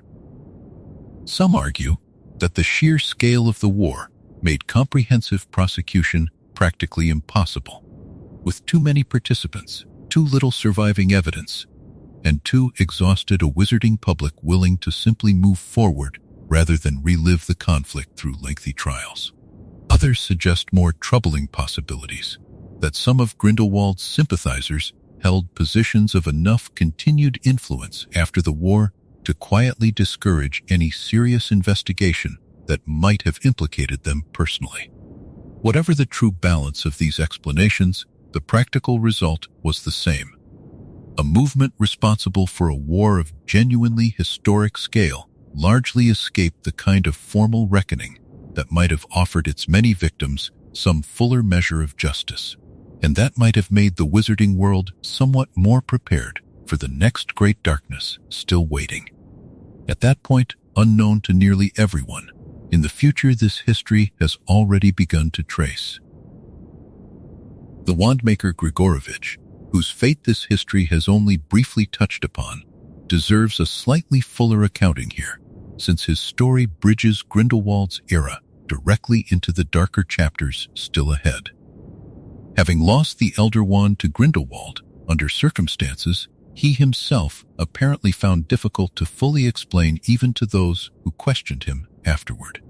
Grigorovich spent his remaining years increasingly reclusive, troubled by what he had helped set in motion, only to be tracked down decades later by Lord Voldemort himself, hunting for the very same wand's history and location. A grim reminder of how directly the darkness of one era can reach forward to touch the next, regardless of how much time has passed in between. The Elder Wand itself, passing from Grindelwald to Dumbledore in the moment of his defeat, carried forward its own long, strange history of changing hands through conquest. A legendary weapon whose true allegiance follows the wizard who defeats its previous master rather than any deliberate choice or inheritance. A pattern of ownership that would continue unresolved for decades more before finally settling, after Dumbledore's own death, into hands that would end its long and bloody journey through history altogether. Up next in Chapter 11, Tom Riddle and the Making of a New Terror will uncover the beginning of the darkest chapter this 1,000-year history has to offer. A boy born from the long decline of the Gaunt family who would grow to surpass every dark wizard who came before him. We return now to a thread this history left waiting several chapters ago. The son born to Merope Gaunt in a London orphanage. The last, unlikely fruit of a family whose long, proud decline we traced earlier tonight. Tom Marvolo Riddle grew up without any knowledge of his magical heritage for the first 11 years of his life,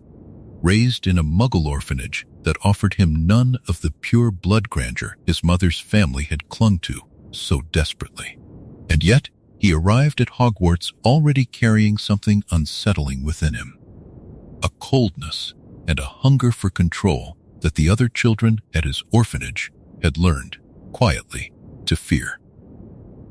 At Hogwarts, Riddle proved himself brilliant, charming when it suited him, and utterly without the moral hesitation that might have tempered a different student possessing similar gifts. He learned quickly of his connection to Salazar Slytherin and embraced that inheritance completely, coming to see himself not merely as a talented student, but as the fulfillment of a purpose laid down 1,000 years earlier. The heir Slytherin himself had built the Chamber of Secrets to eventually welcome home. Where Grindelwald's darkness had grown from a persuasive, if ultimately hollow, ideology of rule for the greater good, Riddle's darkness grew from something colder and more personal, a genuine terror of death itself, and a growing conviction that he, uniquely among wizards, could and should find a way to conquer it entirely. His pursuit of immortality led him first to murder, opening the Chamber of Secrets in his 5th year and using the basilisk within it to kill a student, framing Rubeus Hagrid and his innocent Acromantula for the crime in order to protect himself. A first taste of the kind of calculated cruelty that would define the rest of his long life. That first murder, we now understand from later, hard-won knowledge about the darkest branches of magic, tore his soul in a way that allowed him to create his first Horcrux, beginning a methodical, decades-long project of fragmenting his own soul across multiple hidden objects, each fragment a hedge against the death he feared more than anything else in the world. Renaming himself Lord Voldemort, an anagram of his own birth name, deliberately chosen to erase every trace of the Muggle father he despised. Riddle spent the years after Hogwarts traveling, studying the darkest magic he could find, and slowly gathering around himself a following drawn from among his former classmates and other pure-blood witches and wizards receptive to his vision of blood purity and absolute power. Unlike Grindelwald, who had at least genuinely believed, however wrongly, in the cause he championed. Voldemort's ideology of pure blood supremacy served primarily as a useful tool for gathering followers, rather than a belief he held with any real conviction, a distinction that made him, in some ways, an even colder and more calculating figure than the Dark Wizard, whose war had convulsed magical Europe only a generation before him. By the time his growing following had earned itself the name Death Eaters, whom the next chapter of this history will examine more closely, Voldemort had already surpassed, in raw ambition if not yet, in immediate visible destruction, every dark wizard this history has covered so far. He did not build his darkness to serve any greater good, however false. He built it, from the very beginning, for himself alone, and for the singular goal of ensuring that death, the fear that had haunted him since his earliest days in that London orphanage, would never be permitted to claim him the way it had claimed everyone else in his broken, joyless family line. There is a particular, quiet significance in the fact that Albus Dumbledore himself was among the very first to recognize the true danger developing in young Tom Riddle, watching him closely during his years at Hogwarts, with a wariness few other teachers shared, troubled by a coldness in the boy that seemed to run deeper than ordinary adolescent ambition or cruelty. That the same wizard who had once hesitated for years before confronting Gellert Grindelwald would spend decades afterward locked in a careful, watchful struggle against an even darker former student speaks to a kind of grim, recurring pattern this history has already begun to trace. The wizarding world's greatest defenders often find themselves shaped as much by the darkness they failed to stop, in time as by the darkness they eventually managed to overcome. Horace Slughorn's own uncomfortable role in young Riddle's education deserves mention here, since it was Slughorn, flattered and manipulated by a student he genuinely admired for his talent and charm, who provided Riddle with the crucial theoretical knowledge of Horcruxes that would eventually enable his decades-long pursuit of fragmented immortality. Slughorn carried the guilt of that unwitting assistance for the remainder of his long life, going so far as to alter his own memory of the conversation, in an attempt to obscure how much he had actually revealed, a small, human failure of judgment that nonetheless contributed materially to the creation of the darkest wizard the wizarding world would ever know. His story offers this history a quieter companion to Bathilda Bagshot's own unwitting role in Grindelwald's rise. Another reminder that the largest darkness in this history rarely emerges without at least some contribution, however unintentional, from people who never meant any harm at all. The orphanage, where Riddle spent his earliest years, left its own lasting mark on the man he became. An institution that, by every surviving account, offered little warmth or genuine care to the children in its keeping, and where young Tom's earliest displays of frightening, uncontrolled power went largely unaddressed beyond simple fear and avoidance from the staff and other children around him. Dumbledore's own visit to that orphanage, arriving to formally invite Riddle to Hogwarts, remains one of the few documented moments of genuine adult attention the boy received before his magical education began. And even that visit was shadowed by suspicion and hostility on Riddle's part, rather than any real connection between the two. A missed opportunity this history has no way of knowing whether a different approach might have changed anything at all. The specific choice of name Voldemort made for himself deserves a moment's closer attention, since the anagram he crafted from his birth name was not simply a clever piece of wordplay, but a deliberate, calculated act of self-erasure. A young man rewriting his own identity so completely that even the small, human fact of his Muggle father's name would no longer be visible in what remained. This total rejection of his own origins runs through nearly every choice he made afterward. A man who spent his entire life trying to outrun not merely death itself, but the ordinary, unremarkable humanity he had been born into, and who found, in the end, that neither could truly be escaped. Professor Dumbledore's careful, deliberate strategy of never once granting Voldemort the satisfaction of hearing his chosen name spoken aloud, insisting instead on using his birth name, Tom Riddle, in every interaction between them across the following decades, represented a small but pointed act of resistance in itself, a refusal to accept the total self-erasure Riddle had tried so hard to complete. A reminder, however small, that the boy from that London orphanage had never actually managed to disappear as completely as he believed he had. Up next in Chapter 12, the first Death Eaters will uncover the earliest followers who gathered around Voldemort and the loyalty, fear, and ambition that bound them to a master who offered them power in exchange for absolute obedience. No dark wizard, however powerful, builds a reign of terror entirely alone,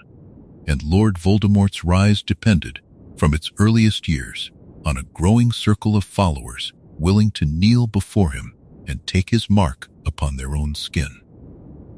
The first Death Eaters were drawn overwhelmingly from among Voldemort's own former Hogwarts classmates and their extended pure blood families.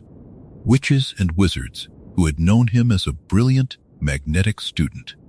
and who found themselves, in the years after leaving school, drawn just as powerfully to the vision of dominance and blood purity he now offered them. Men like Antonin Dolohov, Rodolphus and Rabastan Lestrange, and Augustus Rookwood formed an early core of committed, capable followers, each bringing their own particular skills and connections to Voldemort's growing movement. Some joined from genuine ideological conviction,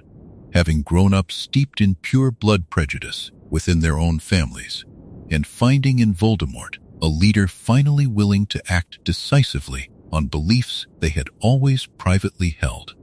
Others joined from simple ambition, recognizing in Voldemort's rapid rise and opportunity for power and status that the ordinary channels of wizarding society, however comfortable, could never have offered them so quickly. What united nearly all of them, regardless of their original motivation, was the particular nature of the loyalty Voldemort demanded and received. Unlike Grindelwald, whose followers had been bound together by a shared, if flawed, vision of the greater good, Voldemort's followers were bound primarily by fear, by the very real understanding that failure or disloyalty would be met with swift and often lethal punishment, and by the seductive promise of power and protection that came with proving oneself sufficiently devoted. The dark mark itself, branded onto the forearm of each follower, served as more than simple identification. It was a permanent, physical reminder of the absolute claim Voldemort held over each person who accepted it, a claim from which there was, in practice, no real path of return. The Death Eaters' earliest activities focused on consolidating influence within magical Britain's own institutions, placing sympathizers within the Ministry of Magic itself, cultivating fear among Muggle-born witches and wizards and their families, and beginning the slow, deliberate work of testing just how far the wider wizarding community would allow their growing campaign of intimidation to proceed before mounting any real resistance. This early period, often overshadowed in popular memory by the more dramatic war that would follow, was in many ways the most quietly dangerous phase of Voldemort's entire rise. A time when decisive action against his growing movement might still have prevented much of the devastation still to come. And when instead, much like the earlier failures of the Old Wizards' Council this history examined many chapters ago, powerful institutions largely chose caution and denial over confrontation. By the time the wider wizarding world fully recognized the scale of the threat gathering around Voldemort and his Death Eaters, the movement had already grown far too large and far too deeply embedded to be easily uprooted. The particular tragedy of this early period lies precisely in that delay, in the years during which a still-forming, still vulnerable movement was allowed to harden into the organized, disciplined force that would soon plunge magical Britain into its first full war against Voldemort's ambitions. A war this history will turn to examine next. It is worth noting how many of these early Death Eaters came from families already familiar to this history. The same old, pure bloodlines whose influence had once shaped the quiet corruption of the Wizards' Council centuries earlier, and whose ideology had never fully disappeared even during the comparatively calmer centuries that followed. Voldemort did not invent pure blood supremacy. He inherited it, already present and waiting within these families, and simply gave it a leader ruthless and charismatic enough to finally act on beliefs many of his followers' own relatives had quietly held for generations without ever organizing around them so completely.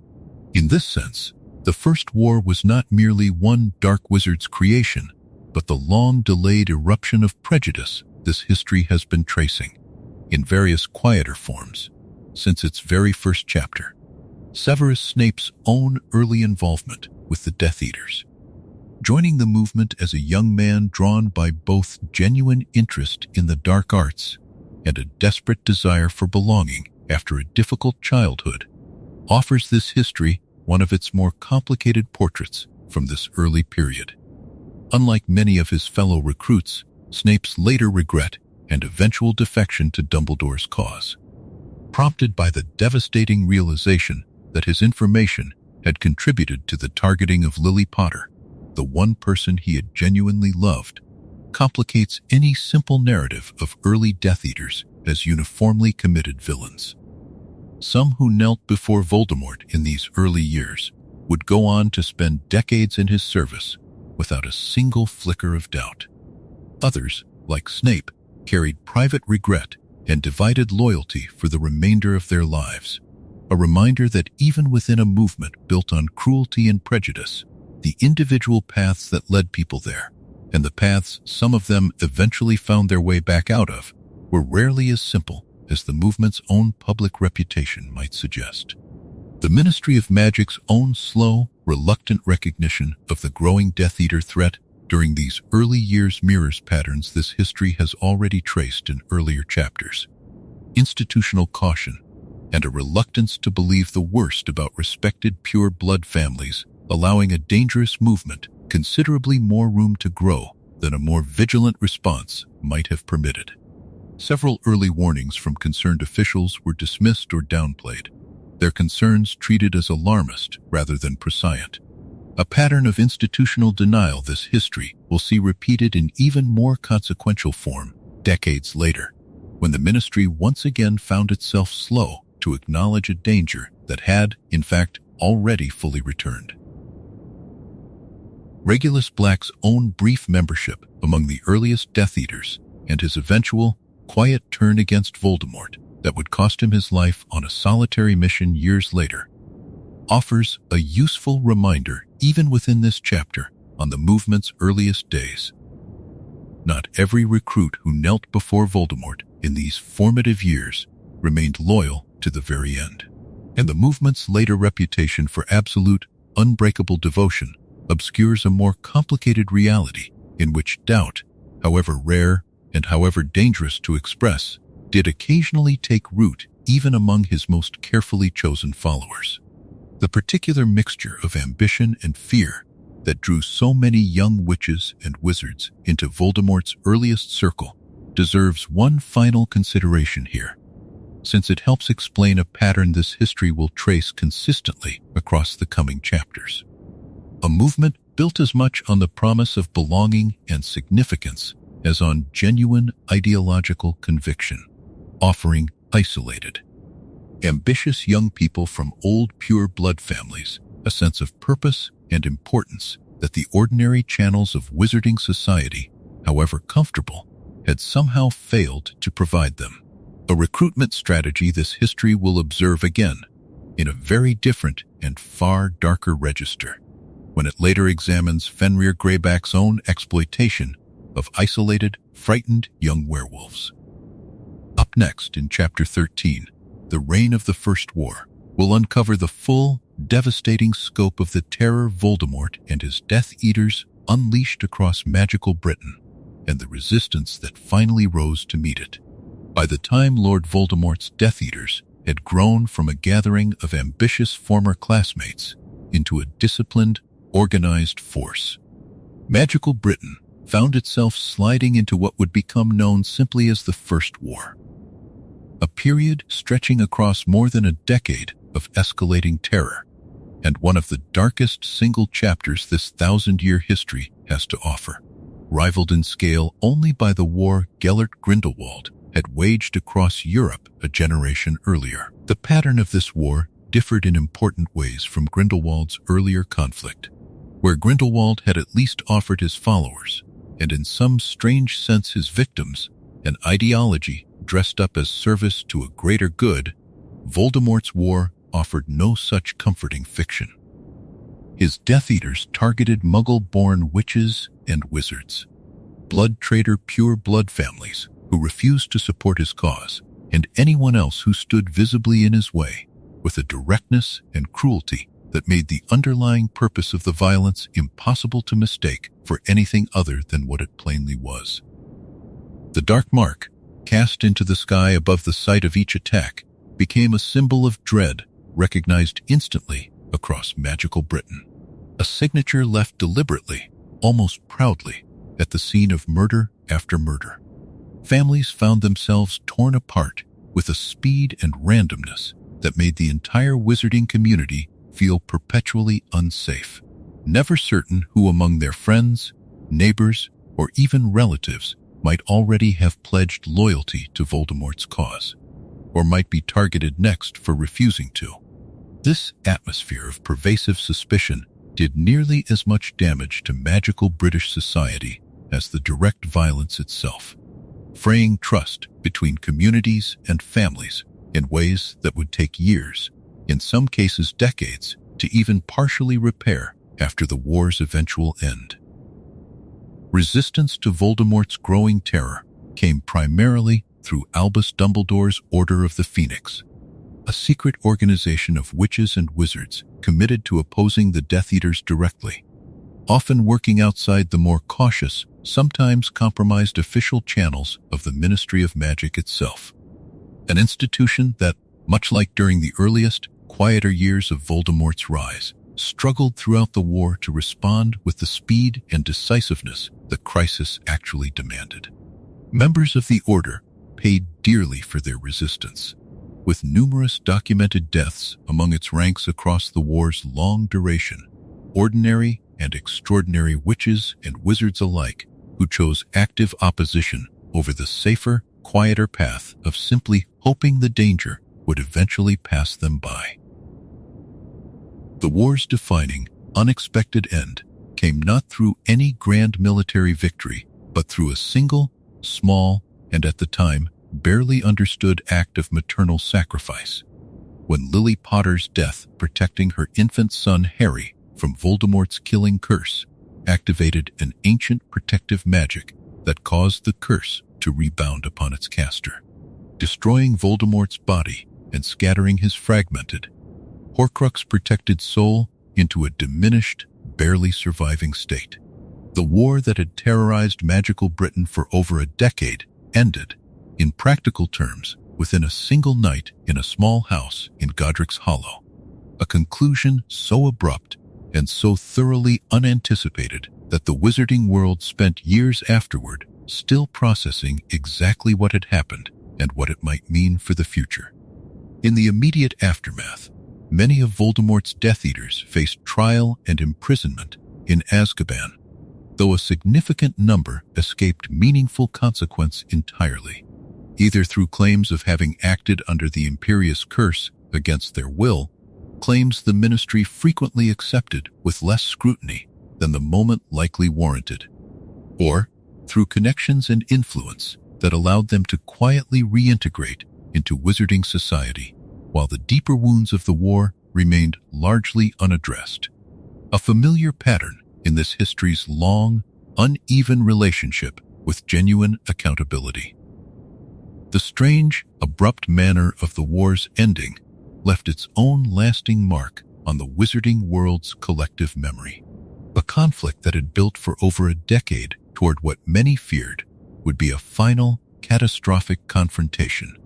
resolved instead in a single night by an act of love the war's own architects had never accounted for, and, by their own stated philosophy, could not have believed possible. This ending would go on to shape wizarding culture for the following decade in ways both hopeful and, in time,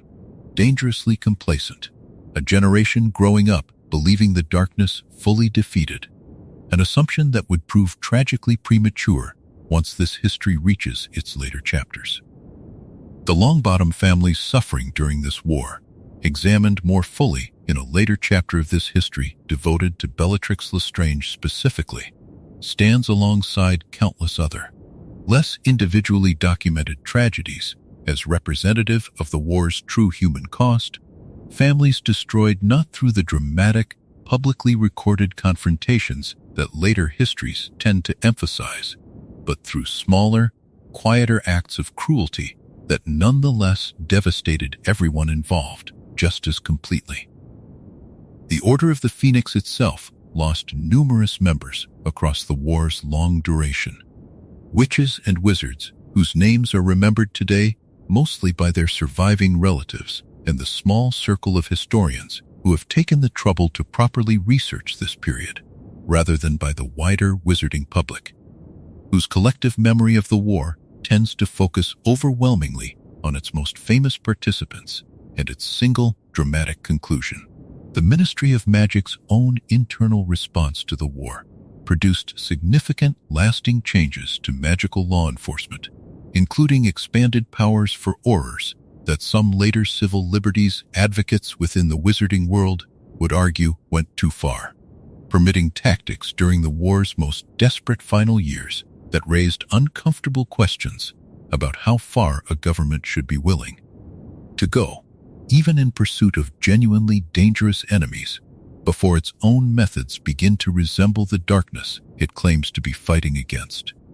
These expanded wartime powers were never fully rolled back even after Voldemort's apparent defeat, remaining part of the Ministry's standing authority in ways that would prove significant again decades later,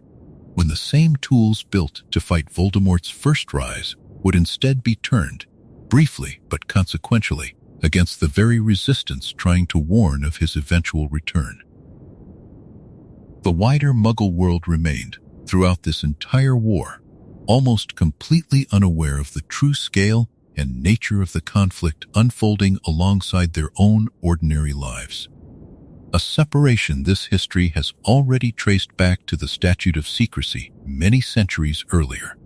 now serving to shield the Muggle population from a danger that, unlike the reckless exposure of that earlier dark century, the wizarding world of this era worked hard and largely successfully to keep entirely hidden.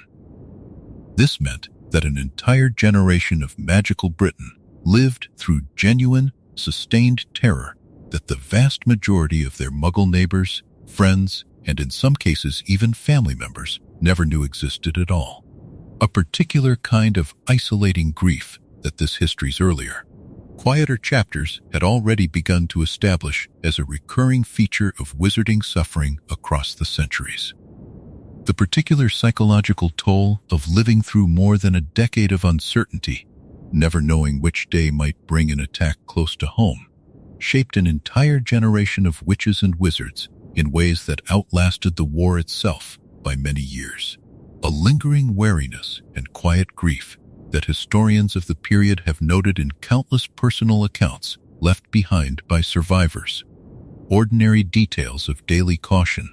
checking wards obsessively, avoiding unnecessary travel after dark, that reveal just how thoroughly the war reshaped even the smallest rhythms of everyday wizarding life for everyone who lived through it, whether or not they ever personally crossed paths with a single Death Eater. Up next in Chapter 14, Bellatrix Lestrange, the Most Devoted. we'll uncover the story of the follower whose loyalty to Voldemort never wavered, even through years of imprisonment, and whose particular cruelty made her one of the most feared figures of the entire war. Among all the witches and wizards who knelt before Lord Voldemort across his long, terrible career, none matched the fierce, unwavering devotion of Bellatrix Lestrange, a woman whose loyalty to her master went beyond simple fear or ambition and became, by every account that survives her, something closer to genuine, obsessive devotion. A loyalty that neither imprisonment nor the passage of many years ever managed to diminish in the slightest. Born into the Black family, one of the oldest and most fiercely pure blood-obsessed families in wizarding Britain, Bellatrix grew up steeped in exactly the kind of ideology that made Voldemort's cause feel, to her, less like radical extremism and more like the natural fulfillment of beliefs she had already been raised to hold. She married Rodolphus Lestrange, himself an early and committed Death Eater, and the two of them, along with Rodolphus's brother Rabastan, became among the most feared and effective agents of Voldemort's terror during the First War, carrying out attacks with a viciousness that distinguished them even among a movement already defined by cruelty. The act that would come to define Bellatrix's reputation most completely, beyond even her extensive role in the war's broader violence, was the torture of Frank and Alice Longbottom, aurors and parents of the infant Neville Longbottom, whom Bellatrix and her fellow attackers tortured using the Cruciatus Curse with such prolonged, deliberate cruelty that both parents were left permanently and irreversibly damaged, their minds destroyed beyond any hope of recovery, spending the remainder of their lives in the long-term spell damage ward of St. Mungo's Hospital, visited across the following years by a son who grew up largely without ever truly knowing them. Captured and imprisoned in Azkaban following Voldemort's first defeat, Bellatrix's 12 years of imprisonment offer this history a striking contrast to what similar imprisonment did to other, more innocent prisoners of that same era, where Sirius Black emerged from Azkaban gaunt, hollowed, and barely recognizable after years of Dementor exposure. Bellatrix emerged comparatively intact, her devotion to Voldemort apparently providing her a psychological anchor the Dementors could never fully strip away, a fact that unsettled even experienced ministry officials familiar with the prison's usual effects on long-term inmates. Freed in a mass Azkaban breakout orchestrated by Voldemort, following his return to full power, Bellatrix resumed her role as perhaps his single most trusted and effective lieutenant, personally responsible for the death of Sirius Black during the Battle of the Department of Mysteries, and continuing to serve as one of the most feared and dangerous Death Eaters throughout the entirety of the Second War. Her devotion never wavered even as Voldemort's own fortunes began, in the war's final years, to visibly decline, and she fought and eventually died in the Battle of Hogwarts, still fully and completely loyal to a master who, by every account of their actual relationship, valued her usefulness far more than he ever valued her as a person in her own right. Bellatrix Lestrange's place in this long history is a particular and troubling one. Nearly every other dark figure this history has examined pursued their darkness for some combination of personal gain, ideology, or simple survival. Bellatrix's darkness was purer than nearly any of them,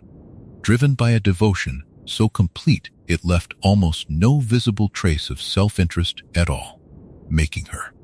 in her own strange and frightening way, one of the most singularly loyal figures this entire 1,000-year history has to offer, however monstrous the object of that loyalty ultimately proved to be. Those who studied Bellatrix's family history closely have noted, without ever fully resolving the question, how much of her particular devotion might trace back to the same rigid, isolating pure blood ideology that had shaped the Black family for generations. A household environment not entirely unlike the Gaunt family's own long ago, decline in its insistence on lineage and purity above all else. Though the Blacks retained, unlike the Gaunts, the wealth and standing to make that ideology feel like genuine strength rather than obvious decay. Whether raised in circumstances even slightly different, Bellatrix might have become someone else entirely is a question this history cannot answer. But it remains worth asking, if only as a reminder that even the most devoted darkness this history examines rarely emerges from nothing at all. The particular relationship between Bellatrix and Voldemort himself has drawn considerable speculation among those who have studied this period closely, since her devotion carried an intensity that seemed to exceed even the fervent loyalty displayed by most other Death Eaters, prompting some to wonder whether her feelings toward her master carried a dimension beyond simple ideological or political loyalty. Voldemort himself, whose own capacity for any genuine emotional attachment had been deliberately and severely diminished by his repeated fragmentation of his own soul, seemed largely incapable of returning whatever depth of feeling Bellatrix held for him, treating her as he treated all his followers, primarily as an instrument of his own ambition, rather than as a person whose devotion deserved any real reciprocity. This asymmetry, a devotion offered completely and received only partially, if at all, adds a particular note of tragedy to Bellatrix's story that her own considerable cruelty makes difficult, though not impossible, to fully set aside. Her death during the Battle of Hogwarts, at the hands of Molly Weasley in a duel fought explicitly in defense of Weasley's own children, carries its own symbolic weight worth noting within this history. Two mothers, in a sense, standing on opposite sides of a conflict that had already cost so many families so much, one fighting to protect her remaining children, and the other having spent decades in service to a cause that offered her nothing resembling that same kind of protective love in return. The duel's outcome, decisive and final, brought to a close the story of a woman whose loyalty to darkness never once wavered across an entire lifetime of devastating consequence for everyone unfortunate enough to cross her path. Neville Longbottom's own journey, growing up in the long shadow of what Bellatrix had done to his parents, raised instead by his grandmother and shaped profoundly by a loss that was never quite a death and never quite anything else either, offers this history a quiet counterpoint to Bellatrix's own story. Two lives permanently altered by the same single night of violence, one ending in devoted service to darkness, and the other, eventually, in genuine heroism during the war's final battle. Up next in Chapter 15, Fenrir Greyback and the Cruelty of the Willing, will uncover the werewolf who embraced the very fear the wizarding world directed at his condition, turning prejudice itself into a weapon for Voldemort's cause. Every dark figure this history has examined so far chose their cruelty in some meaningful sense, whether from ambition, ideology, or devotion to a master they served. Fenrir Greyback's story offers something different, and in its own way more disturbing, a man who took a condition the wizarding world already regarded with fear and prejudice, one he did not choose for himself, and deliberately transformed it into a weapon, embracing the very monstrousness others projected onto him and using it, quite consciously, to serve Voldemort's cause. Bitten and turned into a werewolf himself, Greyback did not respond to his condition the way most afflicted witches and wizards did, with quiet shame and a desperate effort to control and conceal what had happened to them. Instead, he embraced it fully, allowing his transformations to go unrestrained and deliberately positioning himself near communities during the full moon, and developing, over the years, a particular and deeply disturbing specialty within Voldemort's ranks, deliberately biting and infecting children, creating new werewolves who, isolated by the same prejudice and legal restriction, that had shaped Greyback's own life would have nowhere else to turn but toward him, and, through him, toward Voldemort's cause. This history examined, several chapters ago, in its telling of Remus Lupin's quiet, difficult life, how the wizarding world's own restrictive laws and prejudice against werewolves helped create exactly the conditions Greyback exploited so effectively. Where a gentler, more accepting society might have given young, newly bitten werewolves somewhere safe to turn, Magical Britain's actual laws offered them isolation, restricted opportunity, and open social stigma, and Greyback, understanding this dynamic with a predator's clarity, positioned himself as the only figure willing to offer these isolated, frightened young people any sense of belonging at all. However monstrous the price of that belonging ultimately proved to be. Greyback's role within Voldemort's Death Eaters extended well beyond his werewolf recruitment efforts. He participated directly in numerous attacks throughout both wars, valued by Voldemort specifically for a willingness to embrace exactly the kind of visceral, terrifying violence that even some hardened Death Eaters found difficult to stomach. During the Second War, he played a direct role in the death of the Wandmaker's apprentice, and, later, in the final assault on Hogwarts itself, biting and injuring numerous defenders during the Battle of Hogwarts, remaining, until his own death in that final battle, one of the war's most viscerally feared individual combatants. What makes Greyback worth examining separately from the wider ranks of ordinary Death Eaters is precisely this deliberate, calculated exploitation of prejudice and isolation. He did not simply commit violence. He built, patiently and cynically, an entire recruitment pipeline out of the wizarding world's own failure to treat werewolves with basic humanity. A strategy that succeeded specifically because the society meant to prevent exactly this kind of exploitation had, through decades of fear and restrictive law, done so much of the necessary groundwork for him already. His story stands, within this long history, as a particular and uncomfortable warning about how easily institutional prejudice, however well-intentioned its original justifications might once have seemed, can be turned into a tool by those willing to exploit the isolation it creates. Voldemort himself, it is worth noting, held little genuine respect or affection for Greyback, despite finding him consistently useful, treating him, much as he treated most of his followers, as a tool valued for effectiveness rather than a person deserving of any real loyalty in return. A pure blood supremacist leader, relying heavily on a werewolf, his own ideology would, in any consistent application, have classified as something less than fully human. This particular hypocrisy, Voldemort exploiting exactly the prejudice his movement claimed to represent whenever it proved practically useful to do so, runs through much of his wider career, and offers this history a recurring reminder that his ideology, unlike Grindelwald's at least partially sincere conviction, was never more than a convenient tool for gathering power.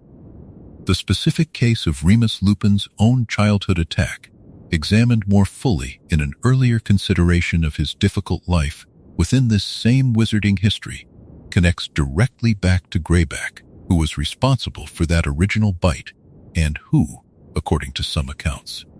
may have deliberately targeted young Remus specifically because of a grievance held against his father, a ministry employee who had spoken dismissively of werewolves' basic humanity in Greyback's presence.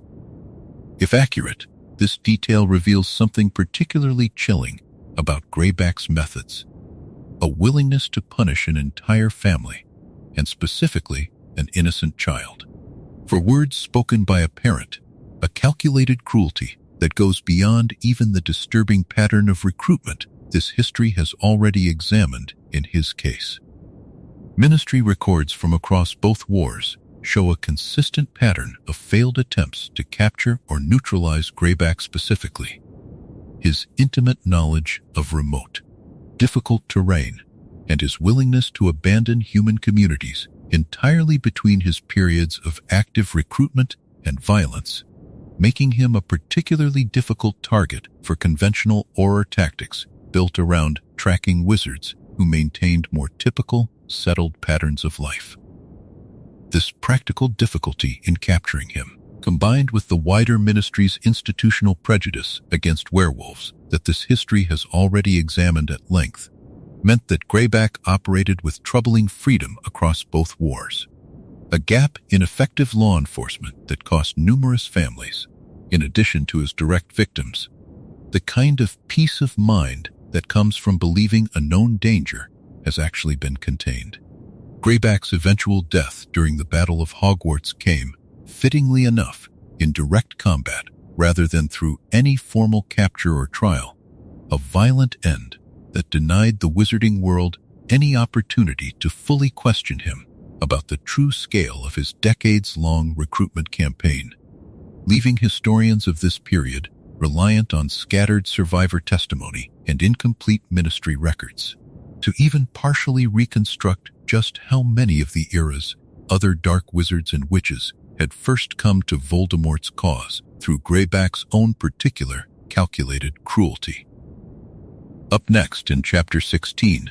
Antonin Dolohov and the Quiet Killers will uncover the story of one of Voldemort's most skilled and least publicly known Death Eaters, and the particular danger of dark wizards who prefer efficiency to spectacle.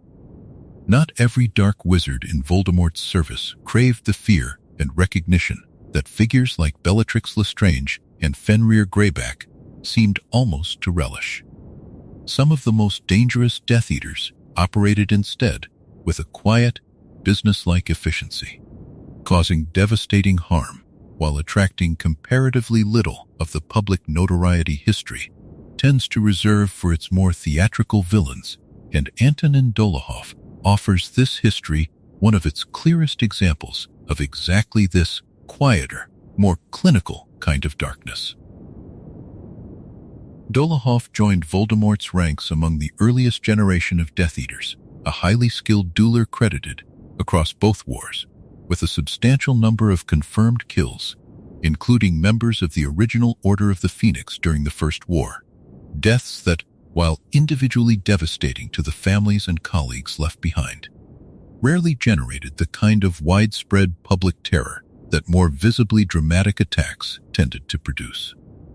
He developed and became closely associated with a particular curse, one capable of causing catastrophic internal damage severe enough to prove fatal even when countered by immediate medical attention. A specialty that speaks to a wizard more interested in effective, lethal magic than in the theater of cruelty other Death Eaters seemed to actively seek out. Captured and imprisoned in Azkaban following the First War's end, Dolohov, like many of Voldemort's most committed followers, escaped during the mass Azkaban breakout that followed Voldemort's return to power, rejoining the Death Eaters' ranks for the Second War with the same quiet, professional lethality that had characterized his earlier career. He was among the small group of Death Eaters who confronted and severely injured several members of the Order of the Phoenix, including Hermione Granger, during a Ministry of Magic infiltration in the war's final year. An attack that nearly proved fatal and that demonstrated, once again, the particular danger posed by a Death Eater whose skill consistently outpaced his public reputation. Dolohov fought in the Battle of Hogwarts alongside the rest of Voldemort's forces, one of many committed followers who continued fighting for a cause that was, by that point, already visibly beginning to crumble around them. A loyalty that speaks less to genuine ideological conviction,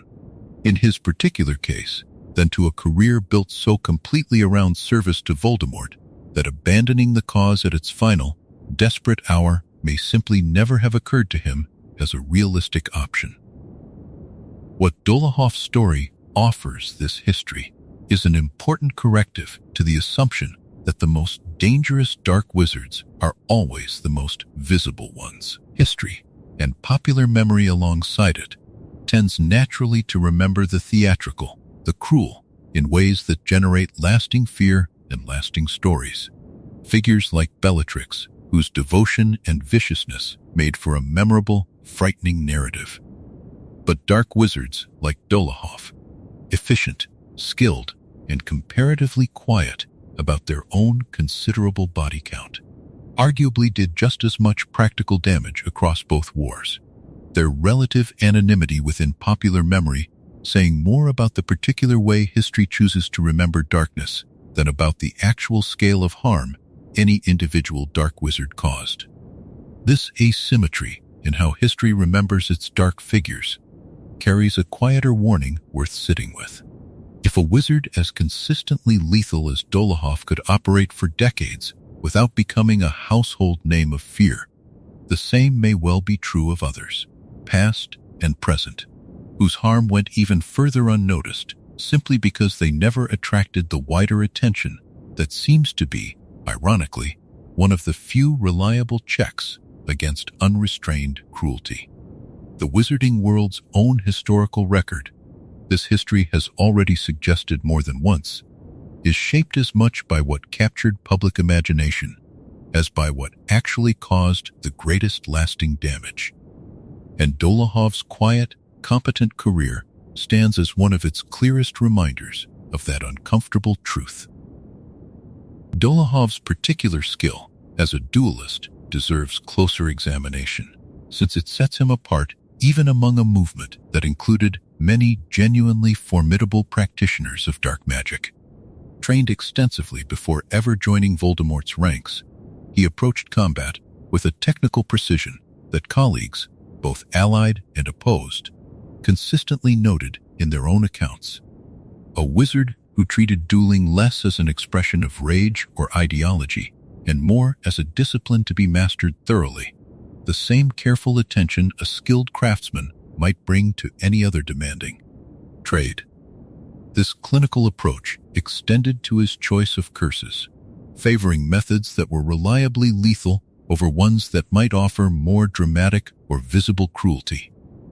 A preference for effectiveness over spectacle that runs through every documented account of his long, damaging career. His eventual capture during the Battle of Hogwarts, rather than his death, distinguishes him from several of the other Death Eaters this history has examined, and his subsequent trial and imprisonment offered the Ministry one of its few opportunities in the war's aftermath to extract detailed testimony about Voldemort's inner circle and its methods of operation. What Dolohov actually revealed during this questioning remains only partially documented in surviving Ministry records, but historians studying the war's aftermath have noted that his testimony contributed meaningfully to a fuller understanding of exactly how thoroughly the Death Eaters had infiltrated various institutions during the war's final, desperate years. Information that proved valuable, even though it arrived, as so much accountability in this history seems to, only after the greatest damage had already been done. Hermione Granger's own recovery from Dolohov's curse during their confrontation at the Ministry of Magic, achieved only through the timely intervention of skilled Order of the Phoenix healers, offers a small but telling reminder of just how narrowly some of the war's most consequential figures survived encounters with its quieter, less celebrated dangers. A reminder that the war's outcome depended not only on its most famous confrontations, but on countless smaller moments of skill and luck that could easily have gone the other way entirely. The relative scarcity of surviving personal writings or interviews from Dolohov himself, compared to the far more extensively documented lives of figures like Bellatrix Lestrange or Barty Crouch Jr., means that much of what this history can say about his inner motivations remains necessarily speculative, pieced together from courtroom testimony, the observations of colleagues both allied and opposed, and the simple, stark record of his actions across 2 long wars. This scarcity is itself worth noting as a small example of how unevenly history preserves even its most consequential figures. Some remembered in vivid, exhaustive detail, and others reduced almost entirely to a list of dates, and confirmed casualties, however extensive that list of casualties might actually be. Up next in Chapter 17, The Carrows and the Corruption of Hogwarts, we'll uncover how two Death Eater siblings turned the school meant to educate and protect young witches and wizards into a place of open cruelty and fear. Of all the institutions this long history has traced across 1,000 years of darkness, Hogwarts itself had remained, through nearly every earlier chapter, a place fundamentally associated with safety and education, even accounting for Salazar Slytherin's long-ago departure and the hidden chamber he left behind. That changed completely during the final year of the Second War, when Death Eater siblings Alecto and Amicus Carrow were installed as teachers, and Hogwarts, for the first time in its long history, became a place where the wizarding world's own children faced open, institutionalized cruelty from the very adults meant to educate them. The Carrows arrived at Hogwarts following the Ministry of Magic's effective takeover by Voldemort's forces, part of a broader effort to bring every significant institution in magical Britain, including the school itself, fully under Death Eater control. Amicus Carrow took over the position of defense against the dark arts, though his actual curriculum amounted to instruction in performing dark curses rather than defending against them. A grim inversion of the subject's original purpose that mirrored, in miniature, the wider inversion of values Voldemort's regime was imposing across magical Britain as a whole.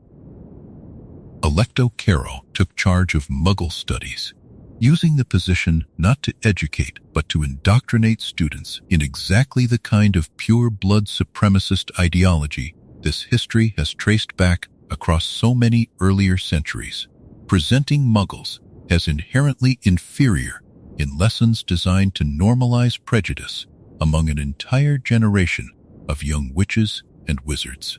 Beyond their formal teaching duties, the Carrows became notorious among students for administering physical punishment with a casual cruelty previous generations of Hogwarts students could scarcely have imagined possible within the school's walls, using the Cruciatus Curse against students for minor infractions or simple resistance, transforming detention from an unpleasant but ordinary consequence into something closer to genuine torture. Students who resisted the new regime, including members of Dumbledore's army who continued organizing secret resistance even under these openly hostile conditions, faced escalating punishment as the Carrows grew increasingly frustrated by their inability to fully break the student body's spirit, despite their considerable and increasingly desperate cruelty. The Carrows' brief but devastating reign at Hogwarts offers this history a particularly stark illustration of how quickly and completely an institution's fundamental character can be inverted when placed under the control of individuals fully committed to a dark cause. For nearly 1,000 years, whatever other darkness this history has traced through distant corners of the wizarding world, Hogwarts itself had remained a relative sanctuary, a place where young witches and wizards, whatever chaos existed beyond its walls, could reasonably expect safety and genuine education. The Carrows' appointment and the year of open cruelty that followed demonstrated how thoroughly even the most historically stable institutions can be corrupted once those controlling them decide that cruelty, rather than genuine care, will define their approach entirely. Both Carrows fought in the Battle of Hogwarts that finally ended their brief, brutal reign over the school, and both faced capture and imprisonment in the war's aftermath, their names remembered by the generation of students who survived their year of teaching as among the most immediately, personally frightening figures of the entire war, precisely because their cruelty had reached directly into the one place those students had always previously considered safe. The particular damage done during this year extended well beyond the physical punishments themselves, reaching into the deeper trust that had once bound students to their school and their teachers.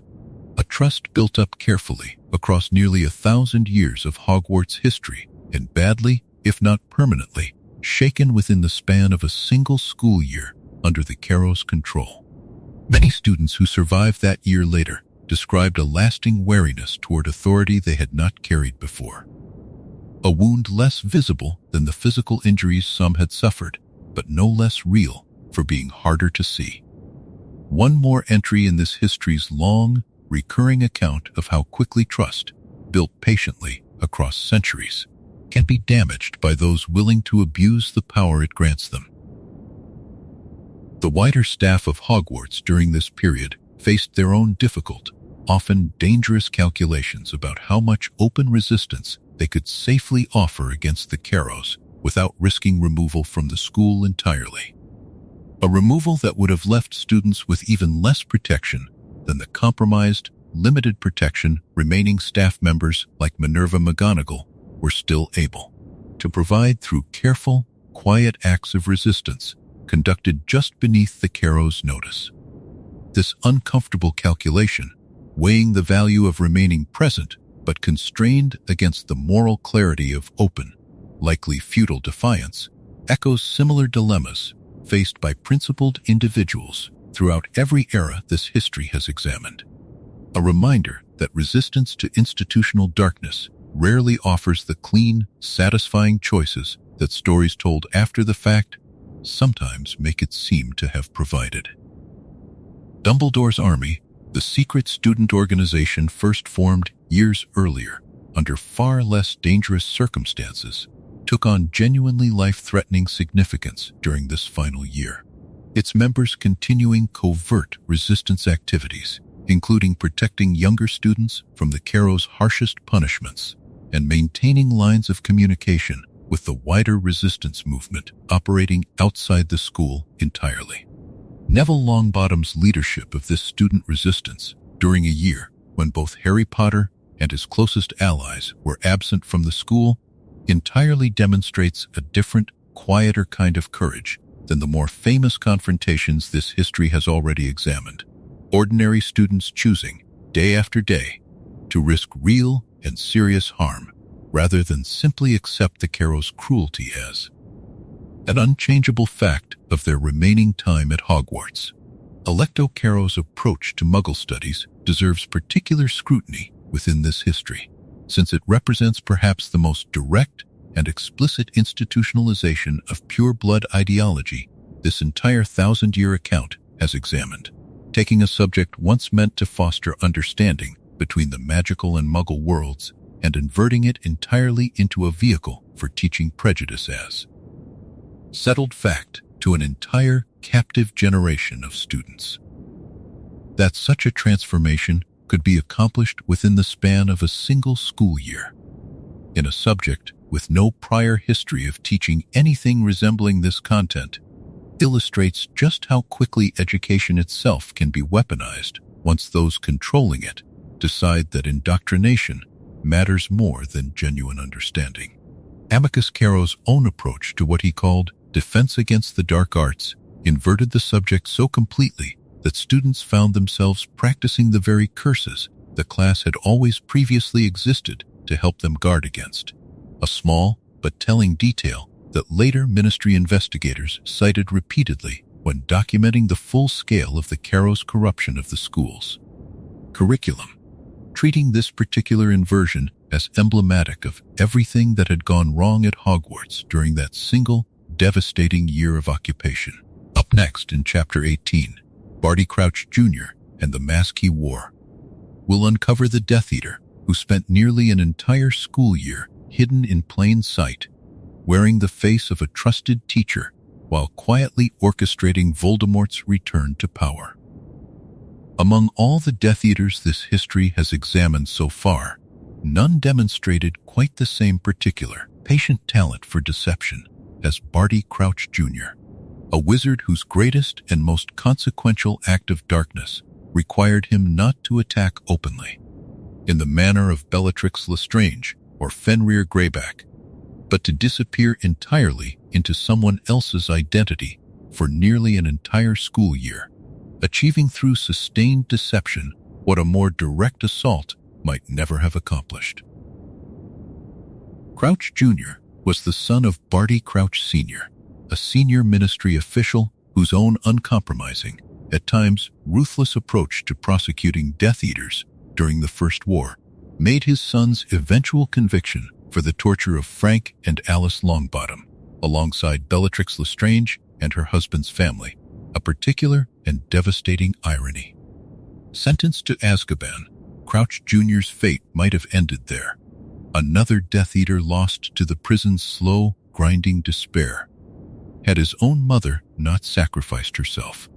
using Polyjuice Potion to switch places with her dying son and die in his stead, allowing Barty Crouch Sr. to smuggle his son home and keep him hidden,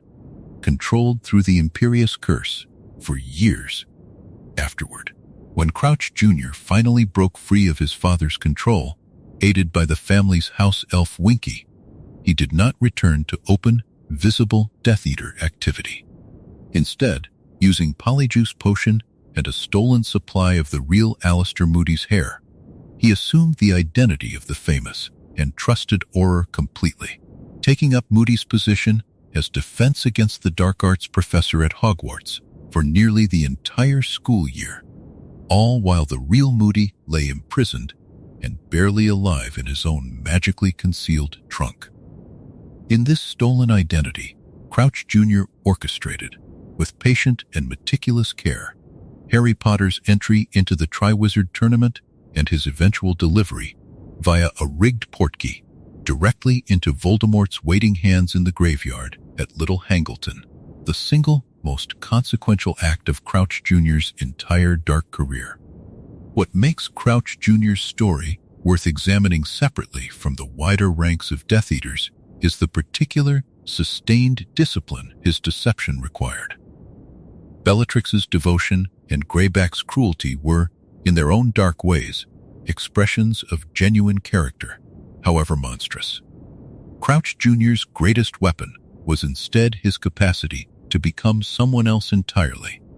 to teach real classes, earn real trust from students and staff alike, including Harry Potter himself, and maintain that fabricated identity flawlessly across months of daily scrutiny,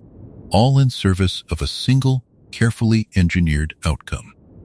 His deception finally collapsed only after Voldemort's successful return, when the Polyjuice Potion he had been relying on to maintain Moody's appearance ran out at a critical moment, revealing his true identity to Albus Dumbledore and the assembled witnesses. Sentenced to receive the Dementor's Kiss, a punishment more severe and more final than even Azkaban imprisonment, Crouch Jr. lost not merely his freedom, but his very soul.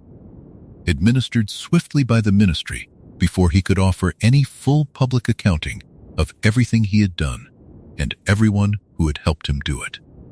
A hurried erasure that this history has already noted in an earlier chapter as a troubling and recurring pattern in how the wizarding world has historically handled its most dangerous, captured prisoners. Winky's own fate deserves a brief mention within this account, since her role in Crouch Jr.'s long concealment cost her dearly and unfairly.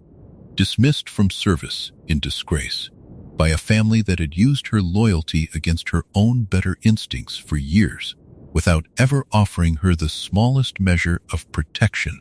or gratitude in return. Her story sits alongside Crouch Jr.'s own as a quieter reminder that the damage caused by a single Death Eater's sustained deception rarely stays contained to the deception itself, spreading outward to touch even those with the least power and the least say in how events unfolded around them. Barty Crouch Sr.'s own tragic story, examined in fuller detail elsewhere in the wider history of this era's darkest unresolved mysteries, intersects directly with his son's here in ways worth briefly noting.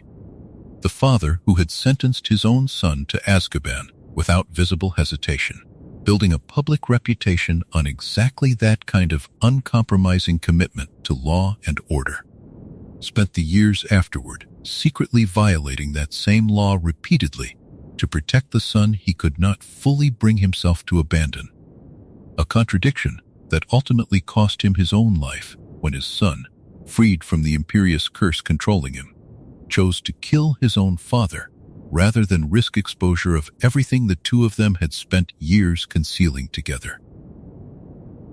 The precision of Crouch Jr.'s impersonation of Alistair Moody deserves particular attention, since maintaining a convincing performance of Moody's distinctive personality, his characteristic paranoia, his gruff manner of speech, and his genuine expertise in defensive magic for nearly an entire school year required far more than simple polyjuice potion and stolen appearance. It required sustained psychological discipline of a kind few Death Eaters this history has examined ever demonstrated. A willingness to submerge his own identity so completely that even those who had known Moody personally for years noticed nothing seriously amiss until circumstances beyond Crouch Jr.'s control finally forced the truth into the open. The Dementor's kiss administered to Crouch Jr. immediately following his exposure remains, even now, a subject of quiet unease among those who have studied this period closely, since it foreclosed permanently any possibility of the Fuller Ministry investigation his testimony might otherwise have provided, a hurried, final erasure that this history has already noted. In its examination of the Ministry's broader pattern of behavior, as a troubling and recurring feature of how the wizarding world has historically handled its most dangerous and potentially most informative captured prisoners. The House Elf Winky's own devotion throughout this entire ordeal, remaining loyal to a family that treated her with escalating cruelty and eventual public dismissal, offers this history a smaller, quieter echo of the same troubling pattern of devotion. Without reciprocation, this account has already examined at greater length in Bellatrix Lestrange's own relationship to Voldemort. A reminder that the particular tragedy of loyalty offered to those unwilling or unable to return it appears again and again throughout this long history, in figures both central and peripheral to its largest, most consequential events. Up next in Chapter 19, The Second Rise and the Ministry's Fall, we'll uncover how Voldemort's return to power led, within a shockingly short span of time, to the complete corruption and collapse of the very ministry meant to stand against him. Voldemort's return to a full, restored body in the graveyard at Little Hangleton might reasonably have been expected to trigger immediate, decisive resistance from the Ministry of Magic, an institution that had, after all, spent over a decade preparing, at least in theory, for exactly this possibility. Instead, what followed was a slower, quieter, and in many ways more troubling collapse. One this history recognizes as an echo of institutional failures traced across earlier centuries, now playing out on a scale that threatened the very foundations of magical Britain's government.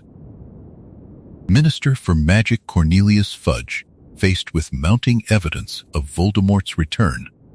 chose denial over confrontation, driven by a combination of genuine fear and a more personal, political terror of what acknowledging the truth might mean for his own position and legacy. This denial had devastating practical consequences, allowing Voldemort and his reassembling Death Eaters nearly 2 full years of largely unimpeded preparation, while the official machinery of magical government actively worked to discredit and undermine the very people, chiefly Harry Potter and Albus Dumbledore, who were trying to warn the wizarding world of the danger actually gathering around them. Dolores Umbridge's installation at Hogwarts as High Inquisitor during this period offered an early preview of exactly how completely institutional power could be turned against the very community it claimed to protect. Her escalating restrictions on students and staff, creating conditions of fear and control within the school itself, even before the Carrows would later bring far more openly violent methods to the same institution. When the Ministry finally could no longer deny Voldemort's return following his open confrontation with Dumbledore in the Ministry's own atrium, the damage from those 2 lost years had already been done, leaving magical Britain badly unprepared for the war already beginning around it. The true collapse came swiftly, once Voldemort's forces moved to seize direct control, following the death of Minister Rufus Scrimgeour and the installation of Pius Thickness, a ministry official placed under the Imperious Curse and used as a puppet to legitimize Death Eater control over the entire government apparatus. Within days, the Ministry of Magic, an institution that had existed in some form for centuries, meant to represent and protect the entire wizarding community, had been transformed into a direct instrument of Voldemort's will, its resources, its authority, and its considerable coercive power, now turned openly against Muggle-born witches and wizards and anyone else deemed insufficiently loyal to the new regime. This period saw the introduction of openly discriminatory policy at a scale unmatched by anything this history has traced in the many centuries since the old Wizards' Council's quieter, more hidden corruption, including forced registration and interrogation of Muggle-born witches and wizards under the false pretext that they had somehow stolen their magic from true wizarding families. A grotesque formalization of exactly the pure blood ideology this history has followed from Salazar Slytherin's original divide all the way through Voldemort's own rise to power. Families fled the country entirely rather than risk registration. Others went into hiding. The wizarding world's own government, meant across its long history to provide order and protection, had become instead the single most dangerous force many ordinary witches and wizards now faced in their daily lives. The speed of this institutional collapse offers this history one of its starkest lessons, a reminder worth carrying forward into its final chapter. An institution can spend centuries building a reputation for order and protection, as the Ministry of Magic had in its own uneven way across the years since the old Wizards' Council's quieter failures, and still lose all of it within days once placed in the hands of those determined to turn it toward harm rather than protection. The Ministry's fall was not the work of some sudden, unstoppable force. It was the predictable result of years of denial, caution, and institutional self-interest finally meeting a moment that demanded courage instead, and finding, when that moment arrived, that courage was in far shorter supply than the crisis actually required. The forced registration of Muggle-born witches and wizards during this period, administered through a body cynically named the Muggle-born Registration Commission, deserves particular attention for how completely it formalized and legitimized, through official government process, exactly the same pure blood ideology this history has traced from Salazar Slytherin's original divide through every subsequent century of quieter, less openly institutionalized prejudice. Witches and wizards who had lived their entire lives as full and legitimate members of the wizarding community found themselves suddenly required to prove, through interrogation before a hostile tribunal, that they had not somehow stolen their magical ability from a true wizarding family. A grotesque legal fiction with no basis in any genuine understanding of how magical ability actually works, designed purely to provide official cover for what amounted to systematic persecution. Hermione Granger's own careful preparation of false identification and her family's decision to alter their memories entirely and relocate to Australia for their own safety illustrates the genuine, practical danger this registration process posed to ordinary Muggle-born witches and wizards and their families. Choices mirrored quietly by numerous other families across magical Britain during this same period, most of whose individual stories were never significant enough to be recorded in any detail, adding one more layer to this history's long, recurring pattern of quiet, undocumented suffering hiding beneath its more famous, more thoroughly examined events.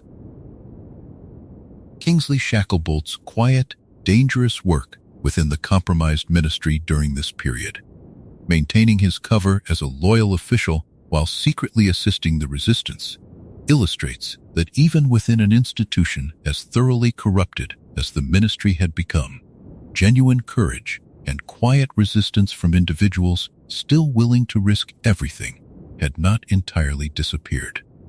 A small, sustaining thread of hope running through this otherwise bleak chapter of institutional collapse. Ordinary shops and businesses across Diagon Alley and beyond found themselves forced into uncomfortable, often dangerous choices during this period. Some quietly complying with the new regime's demands rather than risk closure or worse, others resisting in small, careful ways that put their owners at genuine personal risk. A fractured wartime economy that mirrored, in its own quiet way, the fractured loyalties splitting families and friendships across the whole of magical Britain during these final, darkest months before the war's ultimate resolution at Hogwarts itself. Up next, in Chapter 20, The Last Battle and the End of an Age will uncover the final confrontation at Hogwarts that finally, decisively ended Voldemort's reign and brought this long 1,000-year history of darkness to its close. Every long history of darkness must eventually reach its ending, and for this particular 1,000-year story, that ending came at Hogwarts itself, the very place where our journey began so many chapters ago with Salazar Slytherin's original bitter divide. The Battle of Hogwarts, fought across a single long night in May, brought together nearly every thread this history has traced across its many centuries. Death Eaters old and new, students and teachers and members of the Order of the Phoenix, all gathered for a final confrontation that would decide whether Voldemort's vision of the wizarding world would finally triumph completely, or whether it would end here, at the school he himself had once attended as a brilliant, hungry young student named Tom Riddle. The battle itself was costly beyond what any single chapter of this history could fully capture, claiming the lives of defenders and attackers alike, including Fred Weasley, Remus Lupin, and Nymphadora Tonks, among many others. Ordinary and extraordinary witches and wizards who gave everything they had in defense of a school and a wider world worth protecting. Severus Snape, whose true loyalties had remained hidden even from most of his own allies for years, died in the battle's early hours, killed by Voldemort himself, his final act a desperate, dying transfer of memories to Harry Potter that revealed decades of quiet, painful sacrifice made in service of protecting exactly the boy Voldemort had spent the entire war trying to kill. The war's final resolution came through a quiet, private confrontation in the Forbidden Forest, where Harry Potter walked to meet Voldemort's killing curse willingly, understanding that his own death might finally destroy the fragment of Voldemort's soul that had lived within him since that first fateful curse in Godric's Hollow so many years before. He returned from that encounter through means that remain, even now, only partially understood. And the final duel between Harry and Voldemort in the Great Hall brought this entire long history to its true close. When Voldemort's own killing curse, cast with a wand that had never truly belonged to him, despite every effort he had made to claim it, rebounded upon its caster one final time. Voldemort's death ended not merely his own long reign of terror, but, in a real sense, brought closure to threads this history has traced across a full 1,000 years, from Salazar Slytherin's original chamber and its patient, waiting basilisk, through Emmerich the Evil's duel that first forced the wizarding world to reckon with its own capacity for violence, through the Gaunt family's slow decline that produced Voldemort himself, through Grindelwald's war and the long shadow it cast over the very century that would eventually produce an even darker figure still. Every dark wizard and witch this history has examined tonight existed within a chain of cause and consequence stretching back centuries, each one shaped, in some way,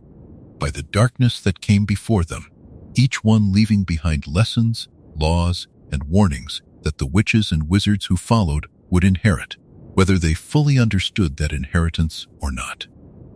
In the years that followed, the wizarding world undertook, at last, a more serious reckoning with the institutional failures this history has traced across so many of its earlier chapters.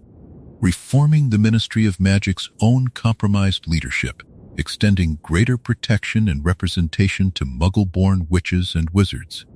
and beginning the slow, difficult work of repairing the trust between different parts of the wizarding community that Voldemort's second rise had so thoroughly shattered.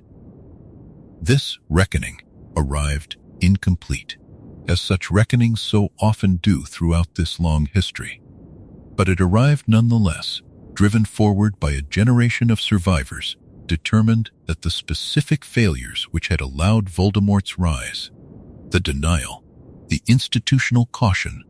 the quiet, decades-old prejudice this history has traced back to Salazar Slytherin's own original divide, would not be permitted to simply repeat themselves unchallenged in the years ahead. The survivors of that final battle carried their own private versions of this long history forward into the rest of their lives,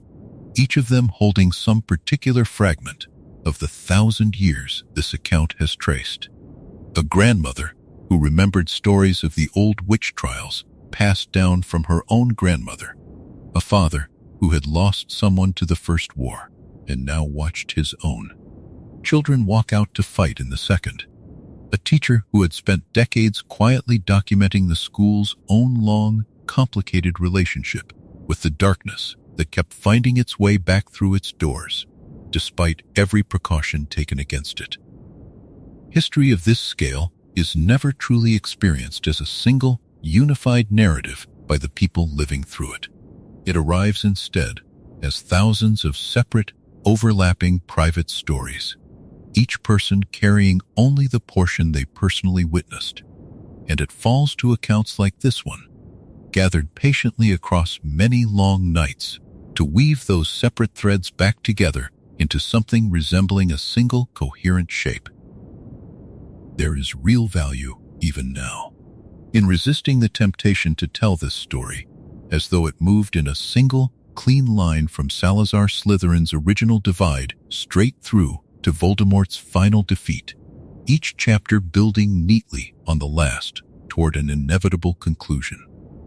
The truth, as this history has tried to show across its many chapters, is messier and less tidy than that. Darkness rose and fell across these 1,000 years in fits and starts, sometimes concentrated in a single terrifying figure, and sometimes spread thin across an entire corrupt institution, sometimes ended decisively through sacrifice and courage, and sometimes simply fading, unresolved, into the quieter uncertainty of legend, the way Morgana's own story eventually did. What held constant across every single century this history has examined was not any particular shape of darkness, but the recurring presence of witches and wizards willing to stand against it, however imperfectly, however incompletely, generation after generation, each one leaving just enough behind for the next generation to build upon. Hogwarts itself was rebuilt in the months following the battle, its ancient stones repaired by the same castle magic that had defended it so fiercely during the fighting itself, and the school reopened to a new generation of students who would grow up hearing this entire long history not as living memory, but as something closer to legend.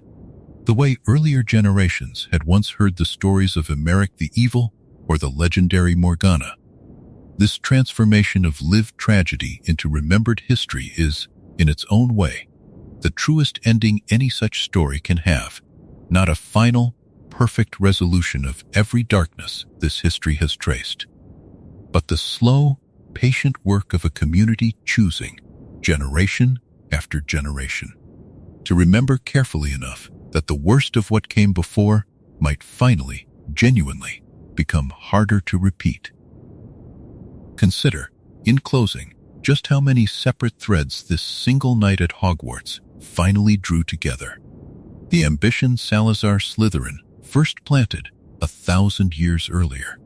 The violent precedent Emmerich the Evil set in a duel that outran the laws of his own time. The slow institutional decay of the old Wizards' Council. The reckless century that forced an entire world into hiding. The rogue covens who resisted that hiding. The war Grindelwald built and the friendship that delayed its ending. And the long, cold ambition of a boy born into a decaying family who spent his entire life trying to conquer death itself. Every figure this history has examined, however distant their century or however different their particular cruelty, fed in some way into the final battle that closed this account. 1,000 years of accumulated darkness meeting its end, not in a single decisive stroke, but in the patient, cumulative work of everyone across every one of those centuries who chose, in ways large and small, to resist it. The wizarding world that emerged from Voldemort's final defeat was not, and could never be, a world entirely free of the darkness this history has traced across its full, long span of 1,000 slow, difficult years.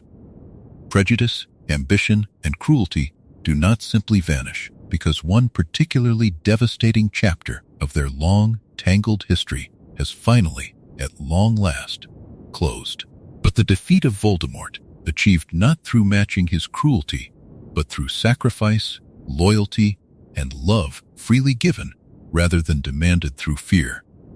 offered the wizarding world something genuinely new after 1,000 years of darkness, a clear, hard-won reminder that even the most formidable darkness built patiently across centuries can still, in the end, be met and finally overcome.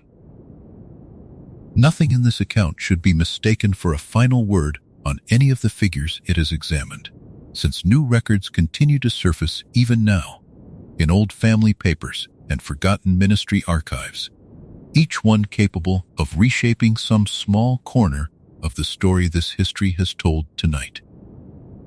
What remains constant, whatever details future scholars may yet uncover, is the basic shape of the pattern itself, 1,000 long years of darkness met again and again by ordinary, tired, frightened people simply choosing courage anyway. And so we come, softly, to the end of the story, though 1,000 years is far too long a road to ever feel truly finished. Tonight, we walked beside Salazar Slytherin and the divide he carved into the school itself. We met Emmerich the Evil and the duel that changed the law forever. And we touched a legend older than record in Morgana, half history and half myth. We followed the long, bitter descent of the Gaunt family and the quiet corruption that crept through the Wizards' Council in the centuries before wizardkind chose to hide from the world entirely. We wandered through the dark century that led to the Statute of Secrecy and the rogue covens that haunted its edges.